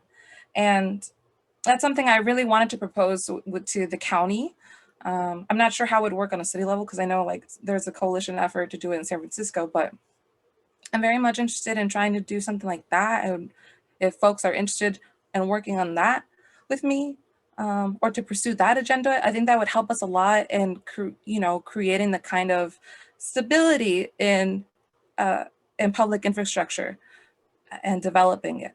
So as well, I wanted to put some stuff on the radar, things that I think that the council ought to do as resolutions, as would be good on the, like assembly bills and state bills or Senate bills. There's a few coming out for homelessness. Like there's one by, Assembly Member Chu, Bloom, Bonta, Quirk Silva, Santiago, and Wicks. And this is a bill. Let me look at the graphic. There's such a helpful graphic I have by Alfred Twu, who is a politician from Berkeley and also an artist. One second. And that is something that it's a legislation, AB 816 is a plan to reduce homelessness by 90% by 2029, right? And there's a lot of other things that I've mentioned in the past, like the social housing bill that was introduced by Assemblymember Alex Lee, that I think would, with our support, there's many more, and I know this would be best going towards the subcommittee for governance, but there's just so many bills right now for anti-displacement housing and homelessness, and I wanted to introduce at least those, the social housing bill and the one to reduce homelessness to by 90% by 2029, to the council to pique interest. Let's see, one second. I'm sorry, bear with me, folks. Yeah, oh, and I just want to second what Councilmember Reddy said. I'm in full support of creating our own local ordinance. If the state does not act, I'm very pleased to hear or to have heard what our mayor has said, that we are going to support and create a resolution in support of the state lengthening the eviction moratorium, but I certainly do want us to act, and as soon as possible, because it will hit us very, very hard in July. So I just want to share my support. I'm very thankful to Councilmember Reddy for doing the work, writing up the referral for us, and bringing it up today. Thank you so much. I believe the referral will come to us on May 24th. That we'll have a discussion on that, but thank you very much. So thank you all for your comments, wonderful comments, and I totally agree. Thank you, Terry, Ms. Chen, I'm sorry. Thank you so much for your excellent report. And Mr. Cole, I can't thank you enough for being here this evening. You two make a good tag team. I really appreciate that you were here to answer the county questions, as well as our other partners who are here. Thank you. The first and second questions have been answered, and I agree. This third question, I'd like to make sure that we are including our faith partners. I believe we are, but just to be sure that we are engaging our faith partners in the work we're doing. I mentioned Caltrans. I think we've got to have an arrangement with Caltrans if we're going to make any progress with our encampments. And as far as speaking to our other cities, I think we need to approach it regionally. So what I mean by that is those of us who sit on different regional boards like HOPE or Home for All, I think this is a topic of conversation that we should initiate. How can we help each other? Even if you're not directly impacted, we're all impacted, and some cities more than others. So how can we help and have that conversation and get it started? So I know I'm on a couple of boards, we all are, and it's a good conversation to start because we need to make sure everybody's helping in some way to alleviate the problem. So thank you all very much. And now I'm going to turn it over to our city clerk because we're going to take public comment at this time. Mayor Howard, before we go over to public comment, could we do the last slide just so that we could give council an idea of what we are thinking in terms of next steps? Sure. Yeah. And then move to public comment after that. So after receiving council feedback this evening, and thank you very, very much, our intended next steps are the following. One is that staff would incorporate appropriations of that $800,000 that you already approved in February, but does need to be appropriated. So that would be brought forward with possible additional recommendations as part of the budget process for fiscal year 21-22. We would also, at the appropriate time, return to council with funding agreements for contracted services as laid out in the work plan. And then also with regards to the special allocation of home funds, for which we don't actually expect HUD to release the guidelines for it until September or sometime in the fall. But at some point, we would certainly return to council with a proposal for how we would utilize that allocation of special funds, special home funds. So just wanted to at least articulate what we're imagining the next steps are after this study session. Thank you very much. I really appreciate that. I'll now turn it over to our city clerk and she will do public comment. Thank you, Mayor Howard. In order to see how many speakers we have for public comment on this item, at this time, I ask that you please raise your hand and keep it raised until your name is called to give public comment. And we'll give it a couple of seconds here.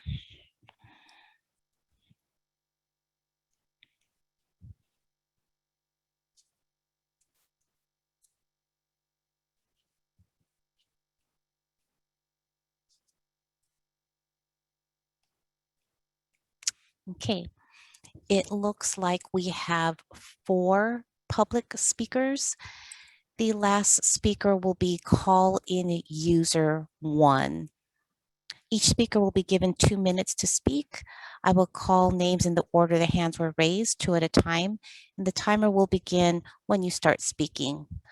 Our first speaker is Johanna Rasmussen, and Johanna will be followed by Clara Jackal. Thank you so much.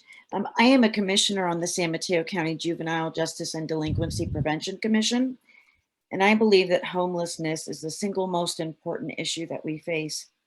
Housing instability has lasting impacts on our children and youth, especially our foster care youth who are aging out of the foster care system. I strongly support these initiatives and would support allocating even more funding to support these efforts. Thank you.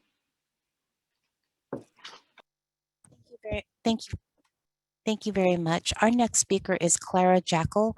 Clara will be followed by Maddie Shayer.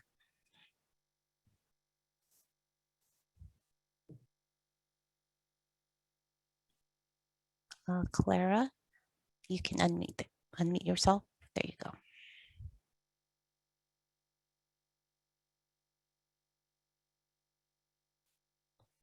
Clara? Thank you. Yeah, there sorry, you go. thank you for the opportunity to speak. I also want to applaud the attention to addressing homelessness, and I want to urge you to prioritize these initiatives very highly in the 2021-22 budget. Stable housing is foundational for public health and public safety, so addressing this has a ripple-on benefits for a long way around. I want to speak in particular in support of more funding for the safe parking for RV residents, including considering expanding since the first lot has proven sufficient for the demand. I also support the creation of a hotline to contact homeless outreach workers without needing to involve police department, and urge those workers to center the needs of the unhoused residents themselves. And finally, I also want to add a voice of support for a city level eviction moratorium in the event that the state fails to act. Thank you. Thank you, Clara. Our next speaker is Maddie Shire, and Maddie will be followed by call-in user 1, who will be our last speaker. Good evening, everyone. And Pamela, we actually have 2 speakers for public comment from Downtown Streets team. So could I introduce the first and you restart the 2 minutes? Absolutely, yes. All right. Please restart the clock. Thank you. Thank you so much. All right. First up is one of our team members, Robin Vaca. Hi, my name is Robin, and I used to be part of the homeless community. I was homeless at one time, and my journey began with Fair Oaks, Life Moves, Street Life Ministries, and finally the end of my journey with Maddie at Downtown Streets team. What got me here were the people that are involved in these groups that helped me to get here. Not only did I get support, but they came out to the encampments to see us. And that's where we need help. We need to have more outreach workers. But now my life is good. I am now an outreach worker and an advocate for Downtown Streets team. But if it wasn't for Fair Oaks, Life Moves, Pastor Dave, and Maddie, I wouldn't be where I am today. Peer-to-peer outreach is really needed because it will help if they see a homeless person put one foot in front of the other and be successful. They in turn will know that they can do that too, and that's my vision, and that's what I do. Thank you. Thank you so much. All right, and then next up, I will actually be speaking for our team member, Thomas, who had to leave. He had 2 kids to pick up. But first off, just a huge thank you to all of City Council, Mayor Howard, Vice Mayor Hale, all of the City Council members who have volunteered with us and supported us over the past 1.5 years, and especially to Terry Chin for all of your work with homelessness services in Redwood City. You are truly phenomenal to work with. And I would like to just share a little bit of Thomas's story. Thomas came to Downtown Streets team in Redwood City 3 months ago. He was introduced by one of our team members who was out on their daily cleaning shift, who told him about the program. And within a month, he was working with our case managers on getting housed. He's now in a family shelter. He's a single parent of a 3-year-old boy and a 6-year-old boy. During his time with Downtown Streets team, he really worked to look beyond himself and work beyond what he thought he was capable of to really provide for his family. Through his time with us in these past 3 months, he's gained sole custody of his kids. He graduated from one of our primary yellow shirts, which is the color of your t-shirt when you join the team, to a green shirt. So he's now leading others and helping others in their journey with homelessness because he's now housed. Last week, he got a job. And this week marks him being fully clean from substances from a year and 2 months. So really, I think what I want to share the most is Downtown Streets team is about giving people a family and a support system that they may not have had for a short amount of time or maybe their entire lives. And I think that's what it's going to take to end homelessness in all of Redwood City and San Mateo County is providing the people that can connect people to the services and that support that they really need. So again, huge thank you to this City Council for bringing Downtown Streets team and all of these other programs to Redwood City. And we very much look forward to continuing our work here if, of course, this passes. Thank you. Thank you, Maddie, very much. Our final speaker is call-in user 1.